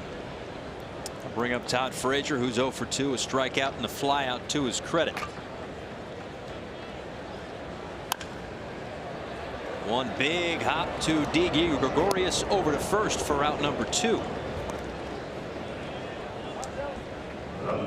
Yeah, I mentioned, Paul, that he had that cruise inning in the 4th, and he's on his way now in the 5th to doing just that. And this is when, you know, he's just kind of pawing around behind the rubber, behind the mound. This is when he has to not have any lapse in concentration and really get back on the attack and try to finish this last hitter off. But it's toughest hitter in their lineup and one of the toughest hitters in the National League. Joey Votto takes a ball, and that's something interesting that Joey Votto just did there, taking a pitch and not even moving. Didn't move out of the box like he's doing right now, moving the dirt around. He has done that from time to time. I don't know if it's the footing that he likes or what. That's really based on the 2 quick outs, that he's just trying to stretch Cahill out and do that. And then go the other way with a base hit. But he's done that from time to time. He'll take a pitch and then he just stands still. He's ready to roll. You know, you hear about pitchers controlling the tempo of the game by working quickly, and oftentimes because Cahill the last couple of innings has been working quickly and working efficiently. Hitters try to get some of that cadence back themselves and slow the game down. So Votto is bound and determined to make sure that this is not a quick inning for Cahill and brings another good hitter to the dish. So Votto on first after the base hit. Brandon Phillips 0 for 2, but he does have an RBI. His 94th on the season as he takes upstairs 1-0. Guy just has a knack for driving in runs this season, approaching 100 on the year. A guy who in his career has kind of bounced around the lineup a little bit. Maybe not in love with hitting fourth, but the Reds obviously like what they're seeing with him with the almost 100 runs batted in. That one comes inside. Did that go through him or something? It may have. I thought he got hit with it. I don't know how he didn't get hit.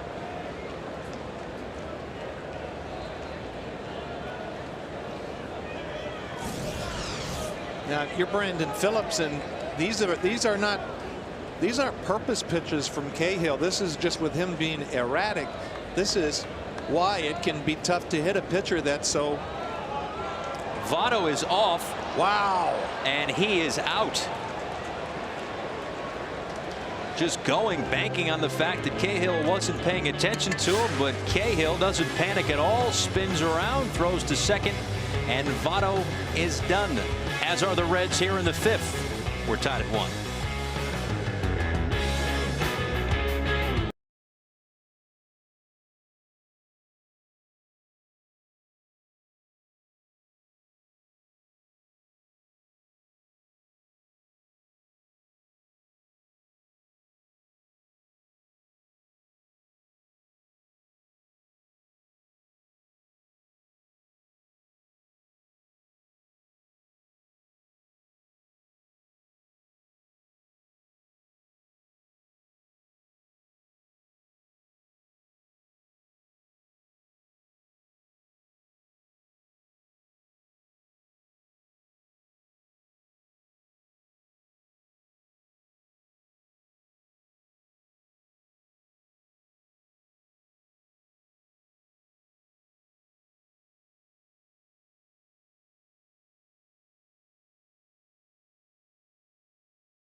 Top of the 6th we go. Joey Votto with 2 outs just makes an early break. He had designs getting into scoring position. Thought he was going to time Cahill, but left real early. And you hate to see you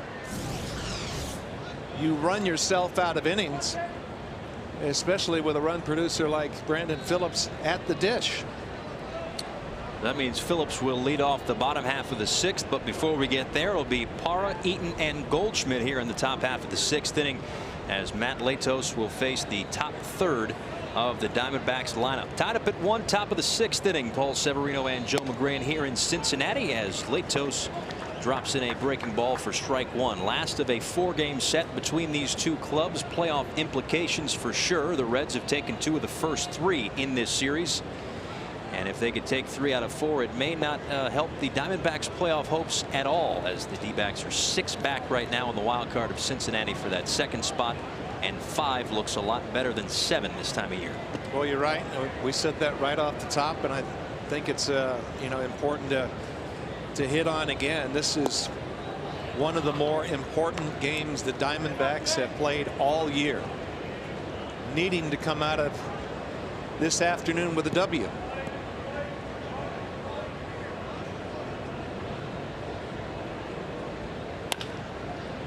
on the ground to Phillips, as sure-handed as they come at second base. A 4-3 put out to lead things off here in the 6th inning.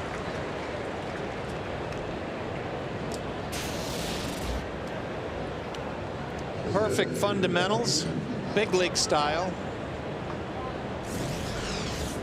Obviously, you'd like to see younger players get more with their seat down and hands in front, but Brandon Phillips has those great hands that he trusts, and just goes down on half a knee, and there's no way that ball was getting by him. Adam Eaton, his next 1-for-1, was also hit by a pitch as he takes a called strike. Came around to score the Diamondbacks' lone run of the afternoon back in the 4th inning, scoring on an Aaron Hill RBI base hit.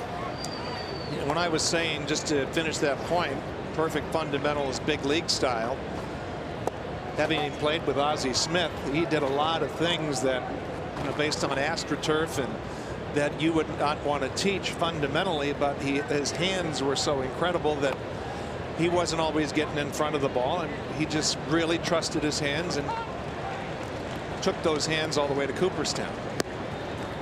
And one thing that we saw that I noticed when we were here a couple of weeks ago, got out here the day before the game that we called, and out here for batting practice, and what Brandon Phillips did that day, and I would only imagine he does it a lot more, if not every day, was he kind of had a training sort of device, a mitt that was flat, kind of like a paper plate, and he wears that, and that's how he kind of used both hands to ensure that he used both hands, and that's part of the reason why I would assume he's so fundamentally sound. 2-2 pitch to Eaton, tap foul. Well, it's the same thing. Ozzie Smith had the same routine that he would do before every game, have a coach hit him fungo pop-ups. He practiced running back into the outfield. He practiced on his knees where they would just hit sharp ground balls, where he learned to trust his hands, and a routine. There's Chris Spire, another former shortstop. A routine that really gives you confidence that you do that every day, and no matter what ballpark you're in, it becomes second nature. And that's what's so important for younger players coming up to the big leagues, is to develop a routine. Everyday players that you can stick with, to where those reflexes are sharp, because that's what makes baseball so much different from football. You can take a year off and come back and play football, but the skills that are involved in baseball, it is an everyday repetition game, and you see some of the game's great players have that routine that they stick to every day. And with the first pitch every night at 7 o'clock, it's not out of the norm to see guys walking into the clubhouse at about 2, taking the early swings, taking the early ground balls, and working on their craft, even though it's such a long and demanding season. Absolutely, and there's so many more things to do. As Mesoraco gets a shot on the backswing there from Adam Eaton. I think Adam Eaton got the I think he may have got the worst of that.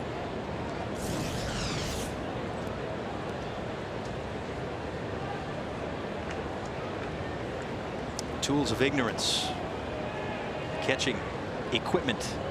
Another 2-2 pitch to Eaton, and tap foul. Been a good at bat here for Eaton, with one out here in the 6th inning. Diamondbacks really liked him when he was acquired, and really showed them a lot. It's just been tough to get him on the field with the injuries, and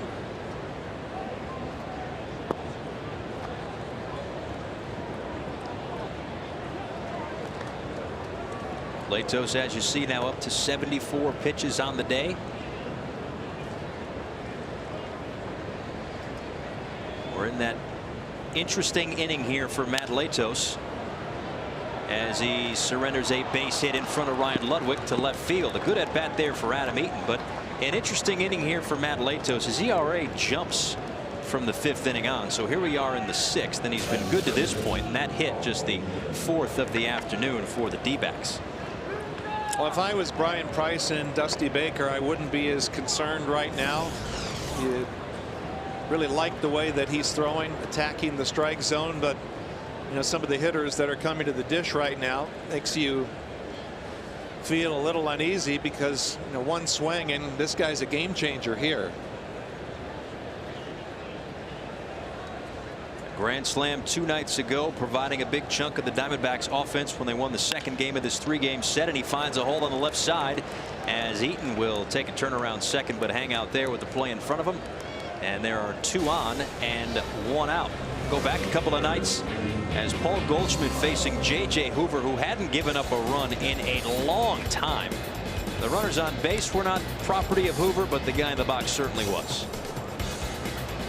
Now, you see these, these big-bodied guys, and just how that's the thing that continues to amaze me is how economical and direct the route of his swing is to the ball.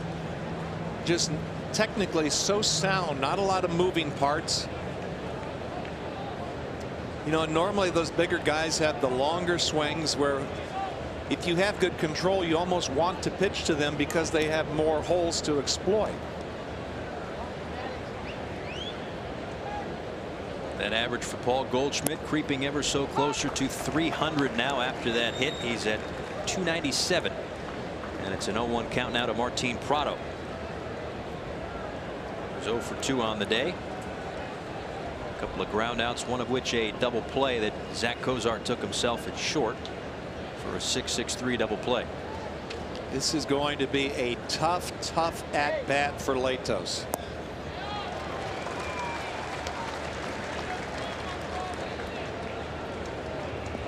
Even still, with that great slider he threw away. Why do you say it's going to be tough? Because of the way Prado is just such a grinder. Just because he has 2 strikes on him now, if he throws another one of those just nasty pitches sweeping off the plate. But that's kind of what I'm talking about. That pitch is a little off the outside corner. He's got 2 strikes on him and he just spoils it.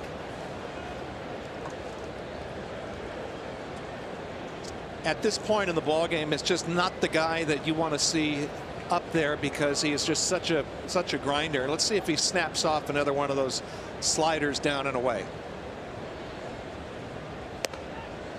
Hung it. He's kind of reminding himself to just keep his front shoulder in. He threw one of the best sliders of the game a couple pitches ago to Prado, and that's what pitchers do. They get greedy and try to throw one better when the one that they threw was outstanding. On the ground to Frazier, backhands it, throw to second, picked by Phillips. A nice job by Phillips to pick it, keep it in front of him, and at least get it out. Well, that's when Brandon Phillips, the second baseman, becomes a first baseman standing on the bag, and he looked so steady. Now that's the short hop scoop. That is a real difficult one, and that's all that pregame hand and prep work or whatever where he trusts his hands, because that was such a tweener hop. Those are the most difficult ones to catch.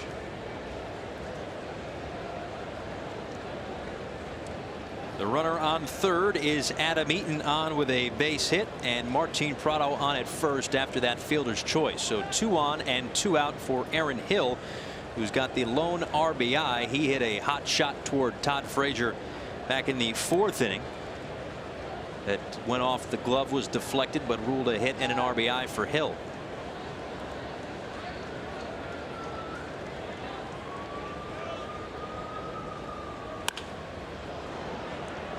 Cozart to Phillips for out number 3. So Latos works into and out of a little bit of trouble here in the 6th inning to keep things a 1-1 score. We'll see Brandon Phillips lead off the bottom half of the 6th after the break.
Welcome back to Great American Ballpark in Cincinnati. Bottom of the 6th inning. Diamondbacks and Reds tied up at 1. Paul Severino and Joe McGrain with you on a lovely afternoon in Cincinnati, Ohio, on the banks of the Ohio River. We've seen a good ball game here as Trevor Cahill has had to battle, but he's kept the Reds at 1, even though they have had their chances to break this thing open.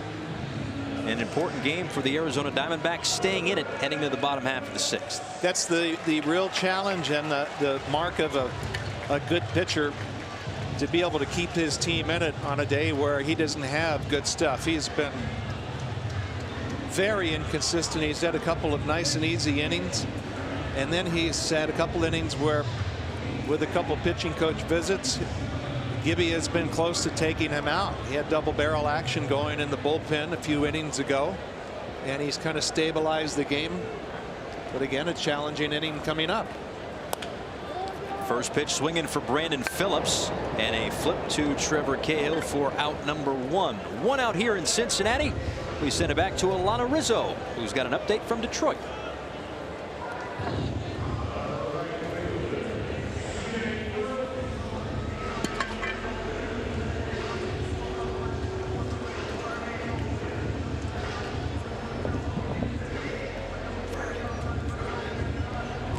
Alana, thank you very much, as Jay Bruce will step into the box. He's got a double and a walk this afternoon. 24 homers and 81 RBIs on the season. He also made a nice defensive play in right center field earlier as well.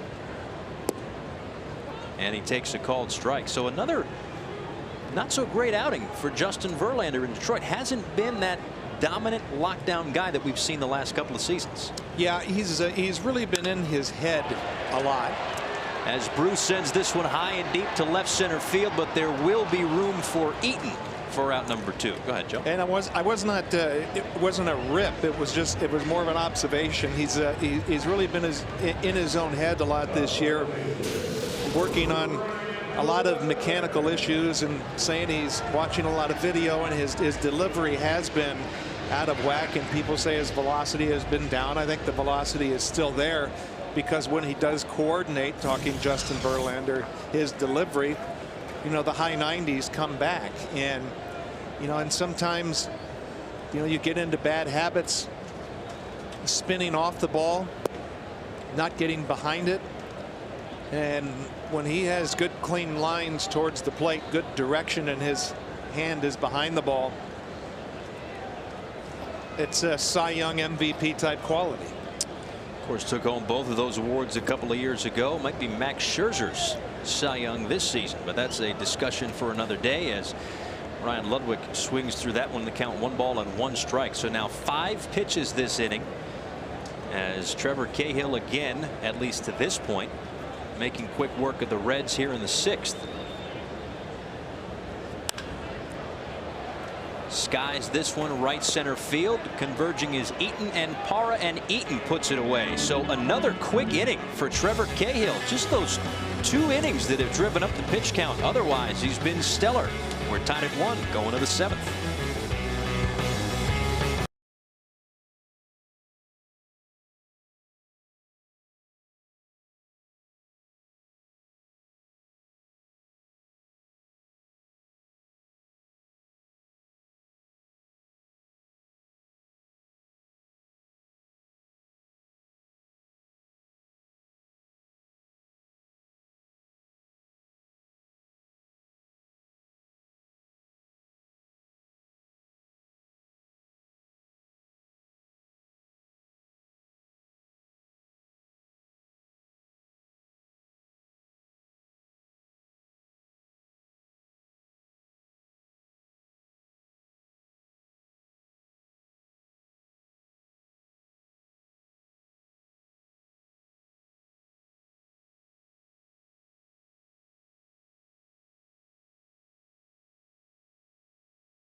We welcome you back to Cincinnati as we head to the 7th inning. We'll catch you up on the action. Matt Latos getting some good defense here in right center field by Jay Bruce, going up against the wall to rob a Gold Glover Parra, who's used to taking away hits from others. And then Trevor Cahill had himself a really rough inning back in the 3rd. He had 3 wild pitches, and eventually this RBI groundout got the Cincinnati Reds on the board. RBI number 94 on the season for Brandon Phillips. No stranger to a run batted in. Neither is Aaron Hill as of late, as this was ruled an infield single, a hot shot to Todd Frazier that drove in the Diamondbacks' only run of the afternoon. And that's where we stand. It'll be Kubel, Nieves, and Gregorius here in the 7th inning of a 1-1 ball game. Well, Paul, Matt Latos really did a beautiful job of wiggling out of the 6th inning, made some good pitches to keep the Diamondbacks off the board. You know, and you talked about how it becomes more of a challenge the deeper into the game he gets. But we were talking pitching coaches earlier, and I had one of my old pitching coaches, Mike Rourke, said the difference between a good and a bad game, or a win or a loss, often comes down to what you do with 4 or 5 pitches. And so far, Latos has made a couple of important pitches when he had to, and he certainly did last inning. And I've heard Dan Plesac say that plenty of times. You have to be your best pitching coach, as Latos gets a strikeout here to lead off the top half of the 7th inning.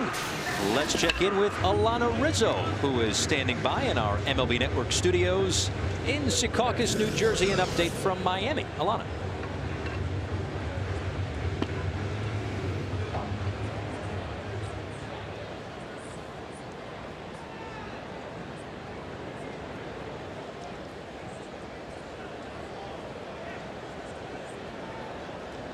Alana, thank you very much. Of course, the Arizona Diamondbacks are trying to take care of their own business in front of them, but that National League West seems to be slipping away as Will Nieves takes a called strike, and it's 0-1.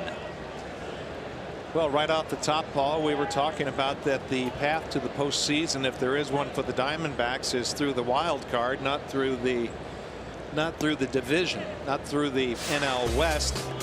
And 5-0 against the Marlins with Kershaw on the mound. I would say he's got things pretty well in hand, just like the Braves do. So you see the Dodgers there in that graphic.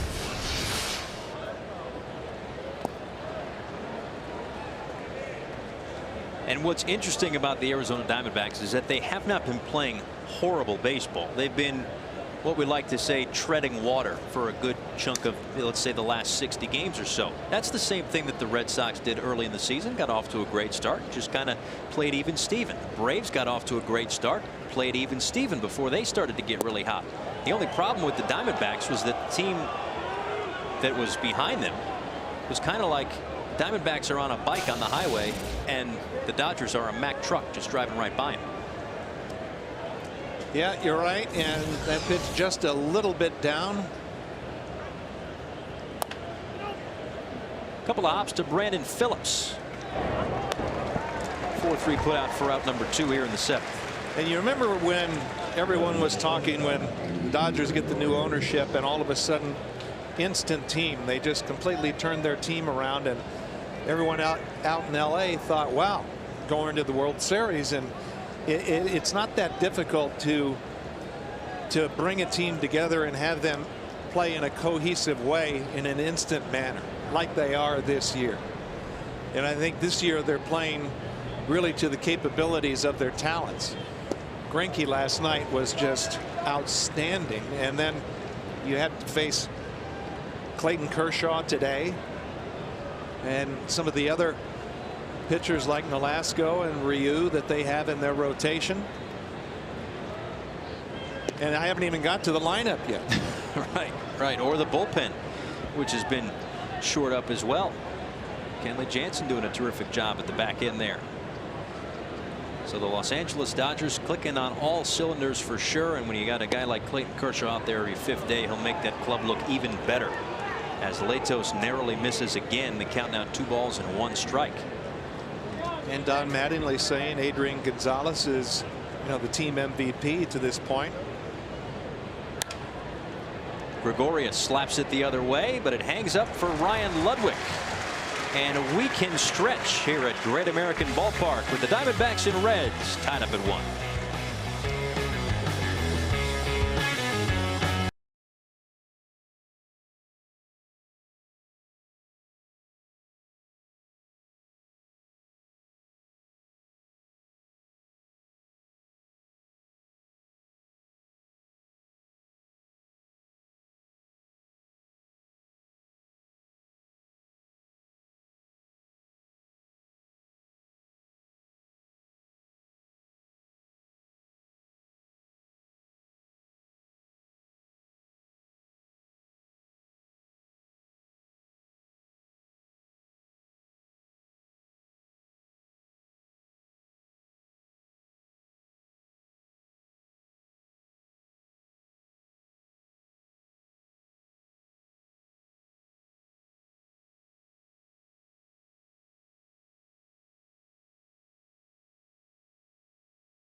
And welcome back to Great American Ballpark in Cincinnati, where the Diamondbacks and Reds are tied up at 1. But more live baseball comes your way on MLB Network tonight. It's our MLB Network showcase game, Braves and Cardinals. There's a look at the pitching matchup, Paul Maholm against Joe Kelly, as they get it going at 8 Eastern time on MLB Network. Bob Costas, John Smoltz, and Sam Ryan will be in St. Louis for the call there. And that can be a pivotal game with this NL Central looking like it's going to go down to the wire as we look at the updated Expedia NL Central standings. The Pirates are in action in San Francisco later on tonight, so let's just get real fun here and say the Pirates lose and the Cardinals win. Well, we've got ourselves a 2-way tie atop the NL Central. Depending on what happens here with the Reds, well, be 3 teams a game and a half separated. Yeah, you're right, Paul. It's going to be nothing but scoreboard watching for the rest of the year for those top 3 teams. Mesoraco, Cozart, and Latos scheduled to hit here in the bottom half of the 7th inning. Mesoraco 0 for 1 with a walk and a flyout. I don't know about you, but I've been impressed with the way Trevor Cahill has come back. The 2nd and 3rd innings could have easily led to this game getting away from him. 25 and 26 pitches in those 2 innings, but since then he's been really good. He has. He's settled into a little groove to where his pitches have a lot more, that the pattern has a lot better direction to it, like that. Prado to first, safe at first, and Mesoraco beats it out. Catcher with a little wheels there. I don't know about this. Gary Darling over at first base was all over it with the safe call. It's like Cahill threw too good of a pitch. Prado playing very deep, had a long way to go, and that gave Mesoraco a little extra time. Looks like he was by the bag. And Prado certainly wanted it. Instead, it's an infield broken bat single to lead things off here in the 7th inning. Zach Cozart is next, 0 for 1. When I first saw it in live speed, I thought he was out. Clearly safe. Good call at first base by Gary Darling, the crew chief today. Obviously, instant replay has been in the news the last week or so. Joe, I know that you've obviously been a pitcher, so you've had your arguments or 2 with umpires. A hot shot to third. Prado looking to start the double play, and he does. A 5-4-3 double play and 2 outs here in the 7th. Boy, beautiful job by Aaron Hill hanging in there. That ball hit hard, but the runner Mesoraco, he was going in trying to bust that up, and he was on top of Aaron Hill in a hurry. Good quick release. Well executed. And with Prado was in on the grass, so he had limited range, and luckily for him and the Diamondbacks, it was hit right at him, so we could start the 5-4-3 double play. As we get a look at Matt Latos, who's 0 for 2 on the afternoon. But quickly, what I was going to say was, you know, we get on umpires every once in a while. They miss a call here, miss a call there, but 9 times out of 10, what is it? It might even be closer to 95% of the time. These guys get those bang bang calls right. You know, I was going to say, and I've always had, that of all the professional sports, Major League umpires are the best of the officials of all the professional sports, by far. And yet nobody likes them. It's unbelievable. They're never right. Anyway, we go to the 8th inning. The tie ball game, 1-1.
Make Sunday extra special by going out to the ballpark. Go to MLB.com/Sunday to find special ticket offers.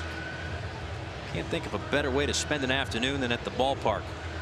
A great afternoon here in Cincinnati, watching a terrific ball game as well. Paul Severino and Joe McGrain, as the Reds and Diamondbacks are tied up at 1 going to the top half of the 8th inning. Getaway day here for the Diamondbacks. And that is going to do it for Trevor Cahill, who, again, as we mentioned before, was on the ropes early in this ball game, but hung in there. And he is done after 7 innings of work, as he's lifted now for the pinch hitter, Tony Campana, who's actually from right around here. I don't know the map of Ohio like the back of my hand, but from Springboro, Ohio, and attended the University of Cincinnati. It's a half-hour north of here, I'm being told. So I would say that's right down the road. It's one of the cool things about, I remember growing up 2 hours south of here in Moorhead, Kentucky, and going to see Reds games at Riverfront Stadium, and then to actually be in the clubhouse and playing on the field, and so close to home. It's a great thrill, and obviously it has to be for him.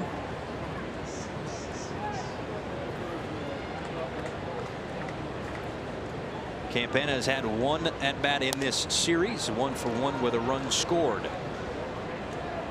So as Matt Latos delivers his 96th pitch, and Alfredo Simon getting loose in the Reds bullpen. Looks like Manny Parra has picked up a ball as well.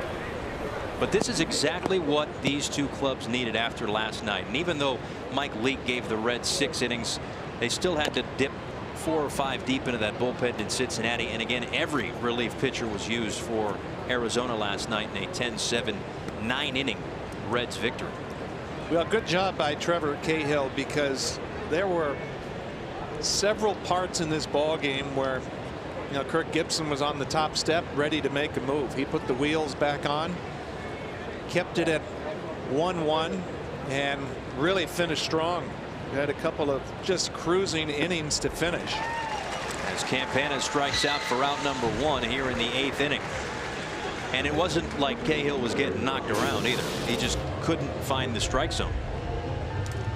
No, and that was one of the real disconcerting things, because he had no feel for the baseball. And unlike Matt Latos, who has pretty much controlled the strike zone all day, the lower reaches of it.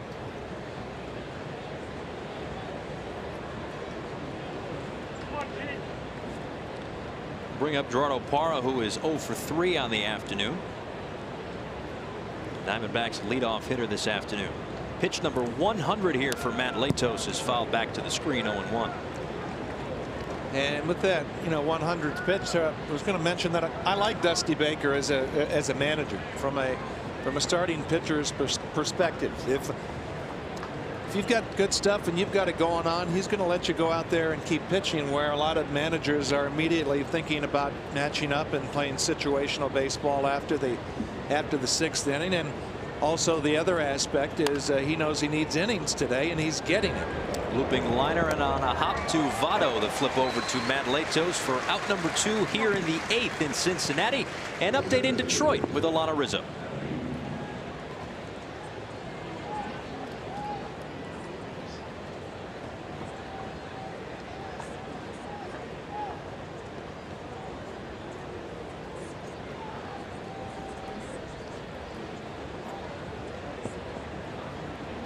Alana, thank you very much. Paul Severino and Joe McGrain back here in Cincinnati with the Diamondbacks and Reds tied up at 1. It's Adam Eaton, 2 for 2, a couple of singles, and the lone run scored for the Diamondbacks this afternoon.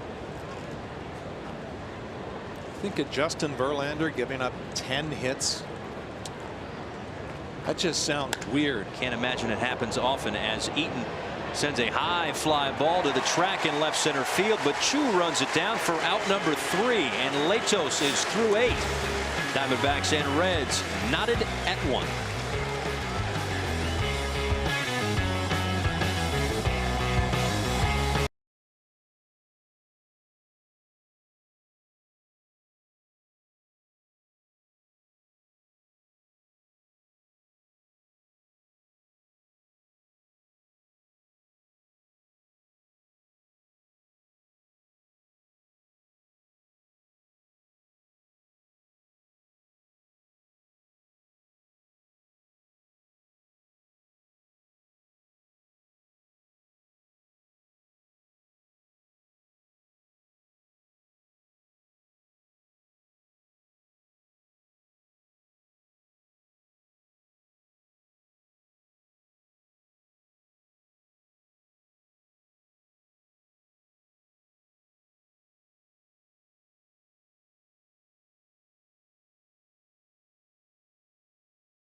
Welcome back to Cincinnati. A look at Matt Latos pacing the Reds dugout right now. Not sure if his day is done or not. Looks like he's shaking some hands after 8 terrific innings of work.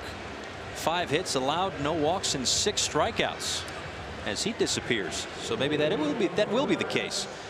Well, he could still be the winner, and he's pitched like a winner this afternoon, but typically receiving the handshakes means that hit the road, Jack. Well done.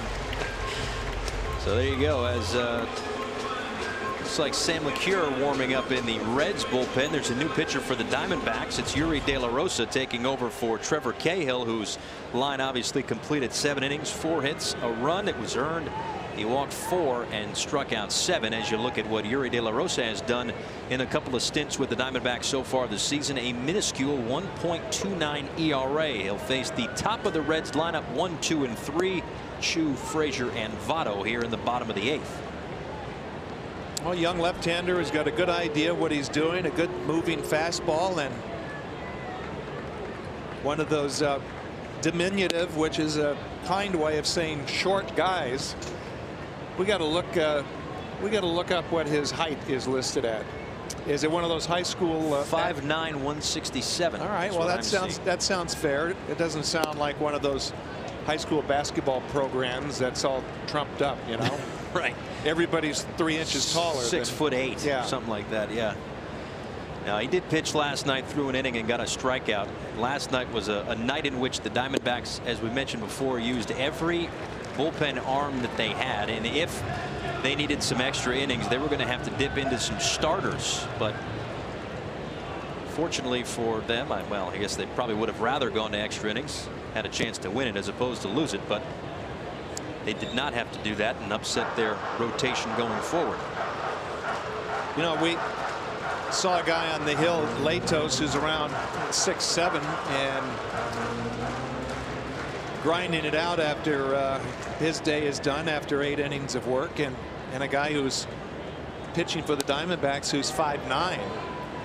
And one of the reasons scouts would shy away from these shorter guys unless they just have real special characteristics is, you know, the fastball, when you release it further away from the plate, the more deceleration it's going to have.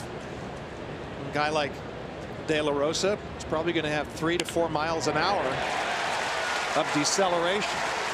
As Chu lines a base hit into right field for a leadoff single, his second hit of the afternoon, gets things going for the Reds here in the 8th, and that'll bring up Todd Frazier. Breaking ball more towards the middle of the plate, a little too strike oriented, and Chu, who is already on top of the plate and no give at all, in a perfect position to rip that into right.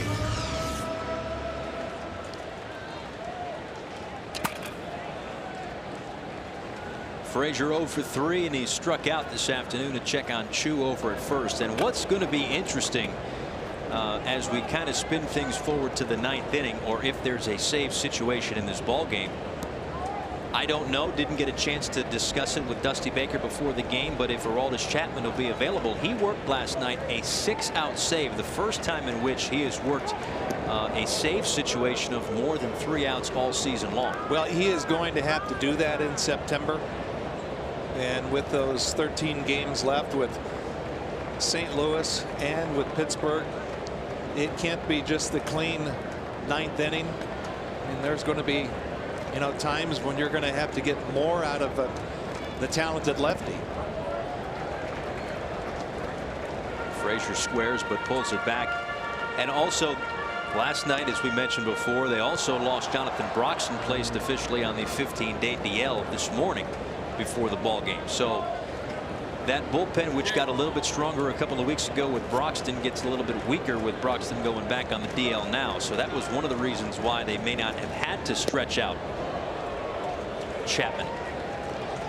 Frazier spins out of the way. I think that was one of those deals where he was squaring to bunt, that you try to, in this situation, just try to stay in the same place and just turn and let yourself get hit. And that's exactly what he tried to do. Looked like it whizzed by the handle of the bat too, which was kind of. Can't move closer to the plate, but just kind of turn and stay in the same place without getting out of the way. And I think he was smart to do that, but the ball just wasn't inside enough.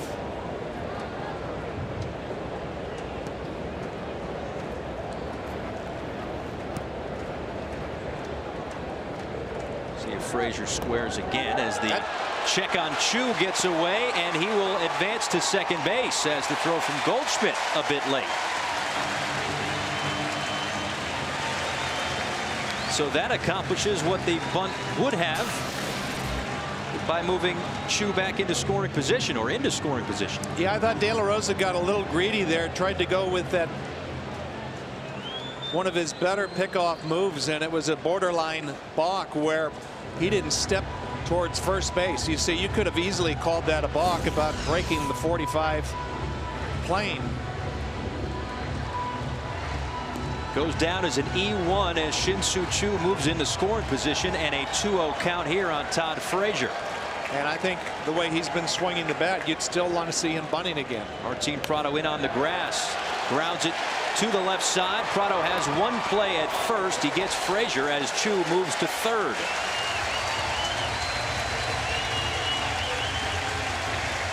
Fans loving it. Frazier's not been swinging it very well, but it's a big play. Makes the third baseman field it, ensuring that Chu can just trot into third base. Directed it perfectly. No way to defend it as far as the runner at third base there. So the infield is even with the bag around the diamond for Joey Votto, who takes a called strike. Votto 1 for 2. He also walked today. And you just hear rumblings in the crowd with the taking of that first strike by Votto, but that was a good pitcher's pitch. And the fans are thinking, you know, swing the bat, but that was in a good pitcher's spot on the outside corner.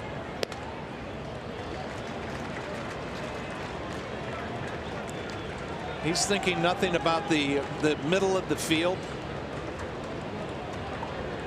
And if he gets one of those breaking balls, that would naturally put his swing into the pulled field. So the infield in, the outfield is back, of course, with less than 2 outs and a runner on third. And the 1-1 pitch from De La Rosa is outside, 2-1. And it looks as though the Diamondbacks think that Votto may try to go the other way as well. As you can see, Parra in right field, kind of shaded a bit more toward right center field. And Eaton a step or two on the left field side of second base. 2-1 pitch from De La Rosa. Breaking ball misses outside, 3-1.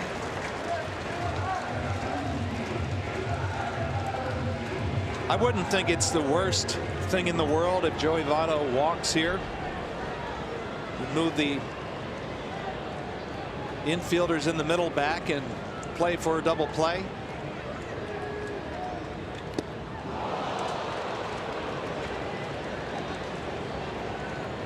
Took something off. 74 miles an hour on that one from Joey Votto. And you see where his bat is. It's out in front of the plate and more into the pull field, but good downward break. He was over the top of it. To Joey Votto rather, but now it's a 3-2 count with 1 out here in the bottom of the 8th inning. Votto can give the Reds the lead.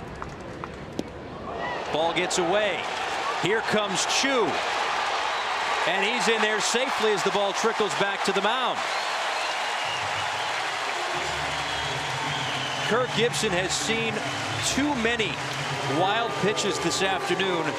That one uncorked by De La Rosa leads to a 2-1 Reds lead.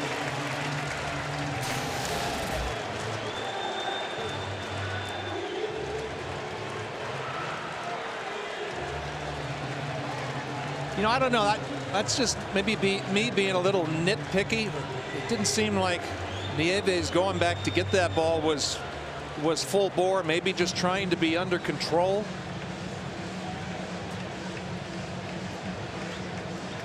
So that'll be a pretty defining look here.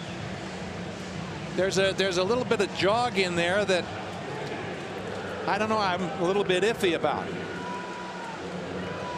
Well, whatever way you slice it, it leads to the go-ahead run for the Reds. Diamondbacks go back to the pen. 2-1 lead with 1 out here in the 8th.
Welcome back to Cincinnati. It's a new pitcher for the Arizona Diamondbacks as Will Harris will face Brandon Phillips. The go-ahead run in thanks to a wild pitch from Yuri De La Rosa, who was relieved of his duties here in the 8th. Let's go back to that wild pitch from a moment ago.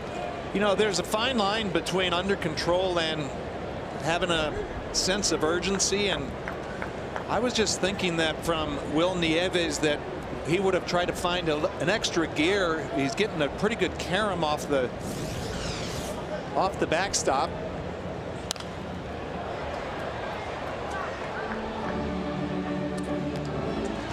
That was four wild pitches this afternoon, 3 of which by Trevor Cahill.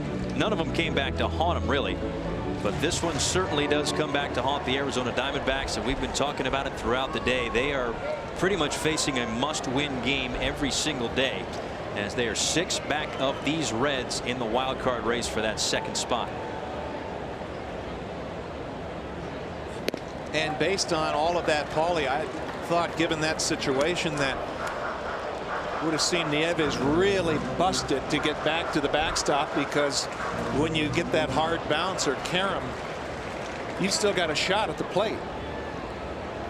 See Harris's numbers on the season. Also worked an inning last night and had a strikeout, one of the 39 that he's notched so far this season. 2-1 count to Brandon Phillips. Check swing and fouled off.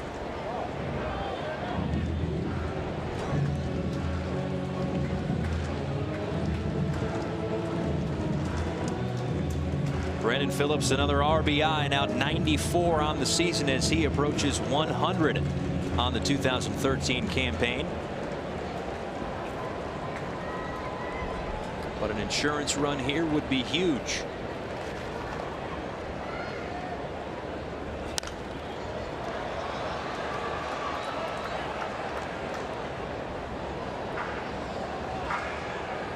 Will Harris has been rolling for the Arizona Diamondbacks, 2-0 with a 1.82 ERA in his last 40 appearances, 32 of which have been scoreless.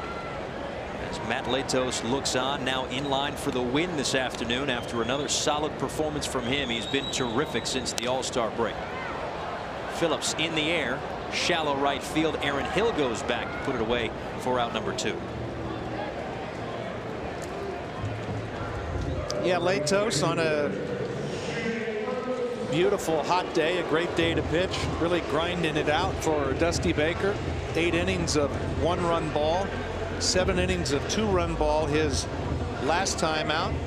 Hard luck loser against the Brewers, where the Reds were shut out. Well, he did a lot of things right today. Just beautiful down angle pitching around the knees, living around the knees.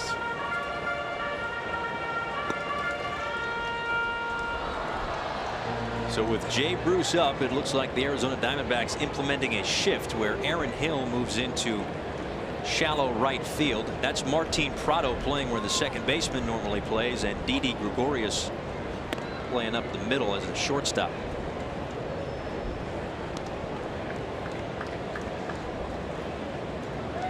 And that's pretty pronounced.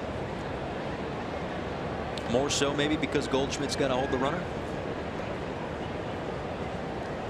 Absolutely. And important thing is you have to pitch according to how this shift is. You know, the old standard of pitch him away, play him away, and where this defense is aligned, you have to make pitches according to where you take advantage of that shift. Make pitches like that out there. I mean, that's in a beautiful pitcher spot, but not more towards the plate. Bruce with outstanding pull power.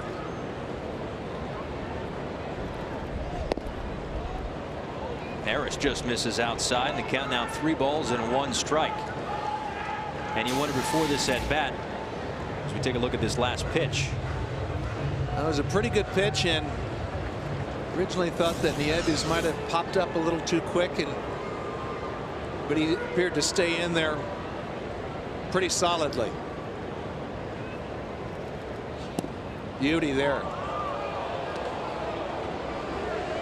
What I was referring to is sometimes catchers get a little too eager when they think there's a running situation, and they pop up, get into throwing position, and it completely blocks the umpire out on what is a strike, but they just can't see it. They lose it.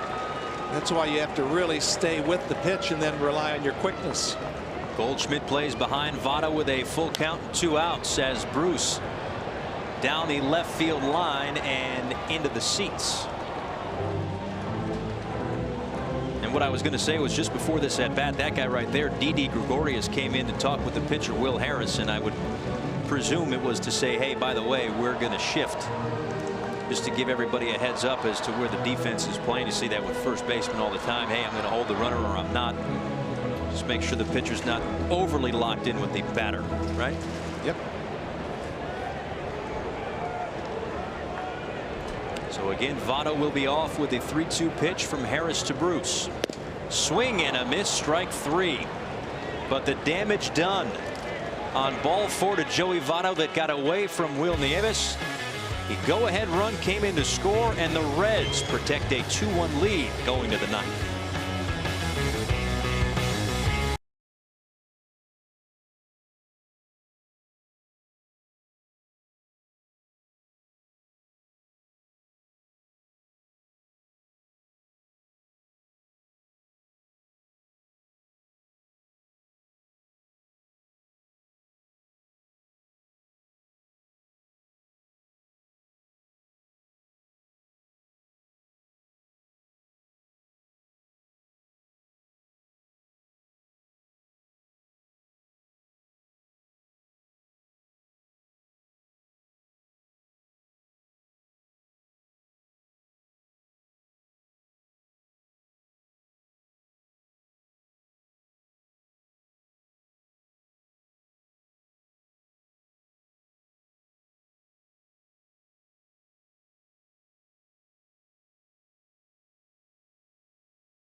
Welcome back to Cincinnati. We go to the top half of the ninth inning. A couple of changes here for the Cincinnati Reds as they try to close this one out. Sam LeCure will come in and try to protect that 2-1 lead. 49 games, but no career saves. He'll be asked to get his first this afternoon. He'll also have a new left fielder behind him as well, as Chris Heisey has come in to replace Ryan Ludwig in left. Well, and that's really the byproduct of the 6-out save last night by Aroldis Chapman. And you start to see this as the season gets later. You ask guys to do things that are kind of outside of their roles, but LeCure's been one of the better pitchers out of the bullpen. Good job of changing speeds on the breaking ball, and they have to go through the teeth of the lineup. First pitch to Paul Goldschmidt is low for ball 1. So yes, it'll be Goldschmidt to lead it off. Martin Prado is on deck, and Aaron Hill will bat third in this inning. With the Diamondbacks down a run, but with the strength of Paul Goldschmidt, it could be tied with one swing. That's in there for a strike, and it's a 1-1 count now to Paul Goldschmidt. So the line now is complete, of course, on Matt Latos. 8 strong innings. He gave up 5 hits and the 1 run, didn't walk anybody, and struck out 6. So he continues to throw gems for the Cincinnati Reds.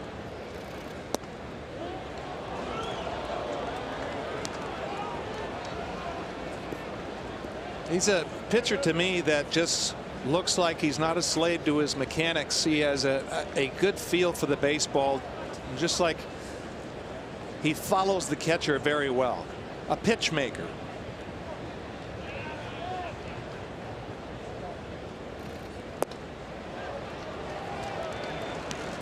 See, looking inside the glove, he's got that spiked index finger throwing that knuckle curve. But just the like Musina's, wasn't it? Just like Musina and a lot of pitchers today. I find it easier to get on top of the hook that way.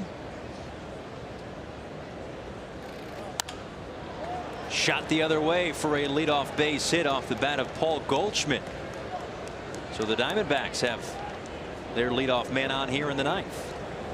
This team has a lot of fight in it, the Diamondbacks, and so much of an embodiment of their manager Kirk Gibson and coaching staff.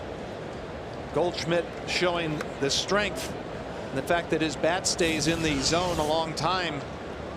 Just able to fight that one off to right field, not even breaking his bat, just muscled it.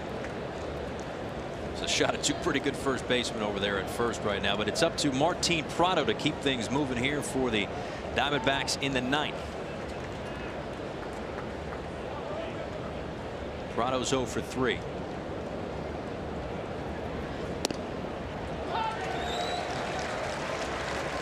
You know, I was going to say, with all of the abilities that LeCure has and what a good job he's done for Dusty Baker, not been put in this situation before, and there's always something different about the ninth. Even though he may be an outstanding 8th inning guy or an 8th inning or a 7th inning guy, not everyone is geared for that 27th out. Just misses outside.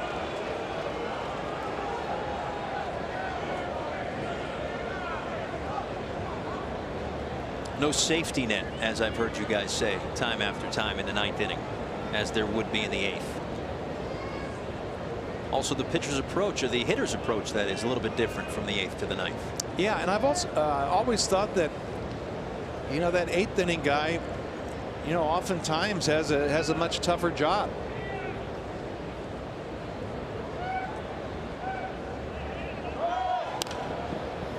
Goldschmidt was off with the pitch. It just fouled back, and they count 1 ball and 2 strikes. Not trusting the bat control of Prado and really trying to force the issue, not giving up an out. And Kirk Gibson not playing for 1 run.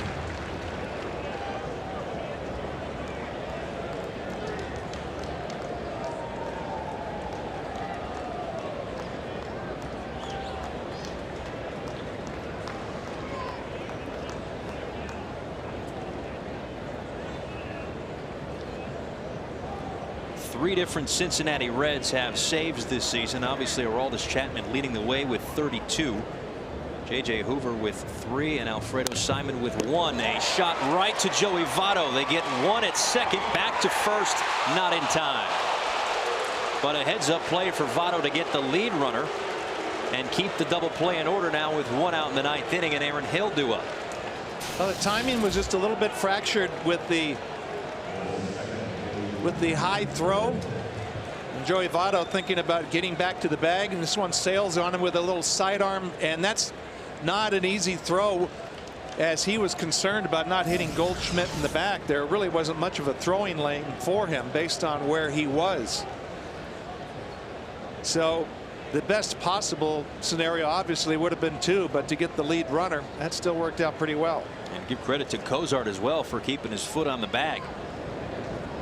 Otherwise, it would have been 2 on and nobody out for Aaron Hill. Instead, it's 1 on and 1 out. And again, the double play is still in order as he takes inside for ball 1.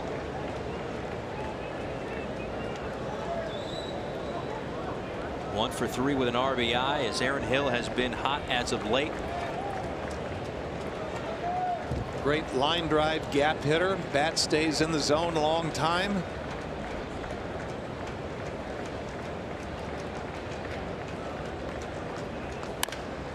Ground ball. Nice play by Kozar to get there. Throws from his hip and doesn't have a play at first.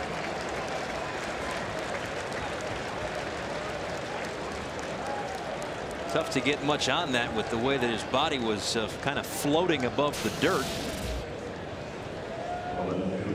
But a nice job to keep it from getting into the outfield. Well, I think his only play was really not going to be anywhere. But it was nice that he was able to make a nice play on it. And you never know if there's a little bit of bobble in left field.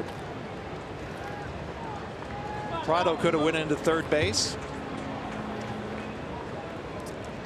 And now it's Jason Kubel, 0 for 3 with a couple of strikeouts this afternoon.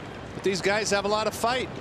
They certainly do. Erased an 8-0 deficit to make it 8-7 last night before ultimately falling 10-7.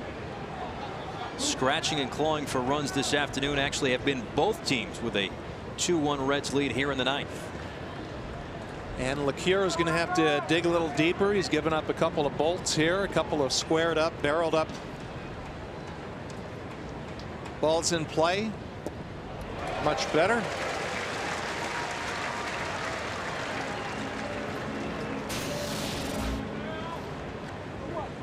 Nice off-speed breaking ball. Good downer. Saw a shot of both managers a moment ago. This is where there's really not a whole lot of managing to be done, right? You just kind of, you're in the ninth, get it out. I remember Joe Torre saying that's when he stops managing is the ninth. Well, he had Rivera. Kubel looks at strike 2 on the outside part of the plate.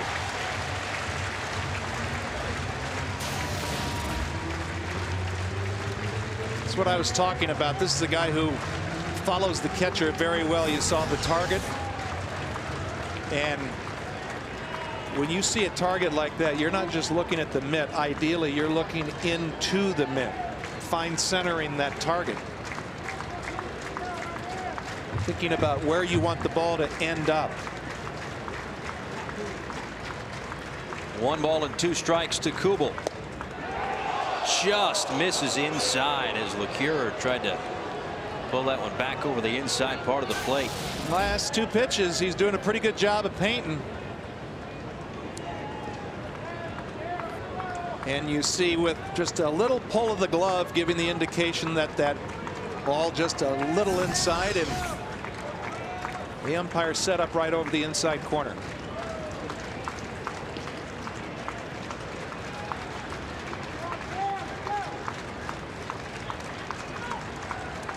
Will Nieves is on deck for the Diamondbacks, but the focus right now is on Jason Kubel.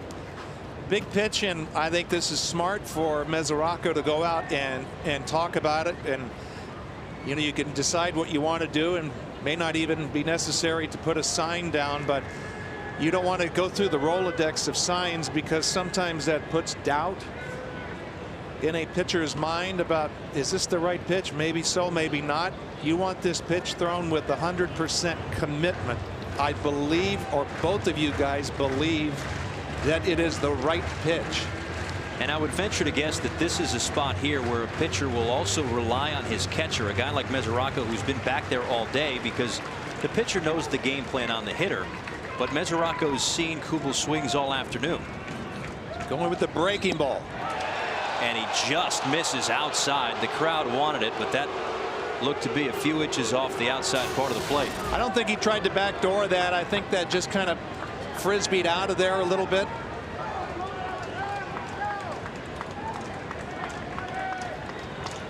And it just kind of backed up a little bit.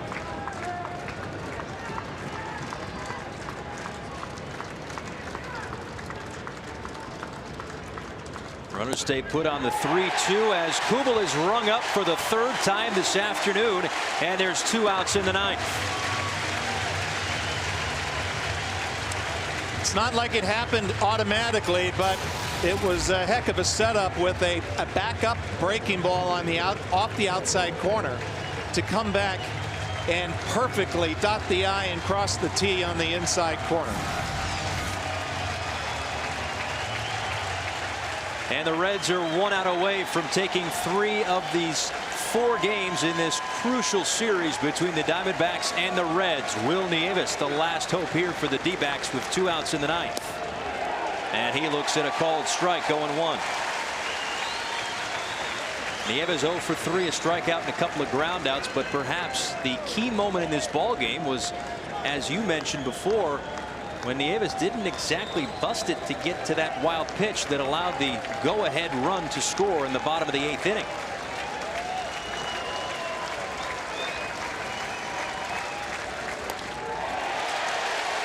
Tap foul, and it's 0-2, and the crowd on their feet here at Great American Ballpark.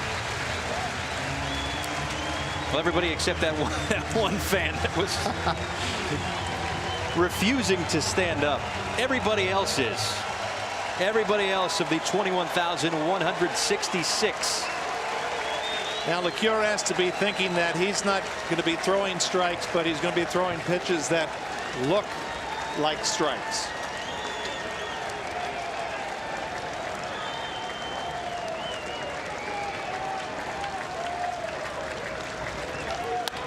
The 0-2 pitch hit on the ground. Brandon Phillips has it, throws to first, and the Reds win it 2-1. Your final score this afternoon. So no Chapman, no problem, as Chapman worked 6 outs last night for the save. LeCure called in to get his first career save in a 2-1 Reds victory. And with all that bullpen activity last night, big ups to Matt Latos. 8 innings of 1-run baseball, and Sam LeCure getting an opportunity for his first save and getting it. And these Reds win at this point of the year. All these wins are big. So Shin-Soo Choo scoring both Reds runs as it's a 2-1 victory for Cincinnati. Another win for Matt Latos, his 13th of the season. So the Reds take 3 of this 4-game set against the Arizona Diamondbacks, and depending on what happens the rest of the day, could pull a little bit closer in the NL Central race. Already got a strong hold on the wild card. But for our entire crew and Joe McGray and I'm Paul Severino, thank you so much for watching. We send it back to the studio. Alana Rizzo.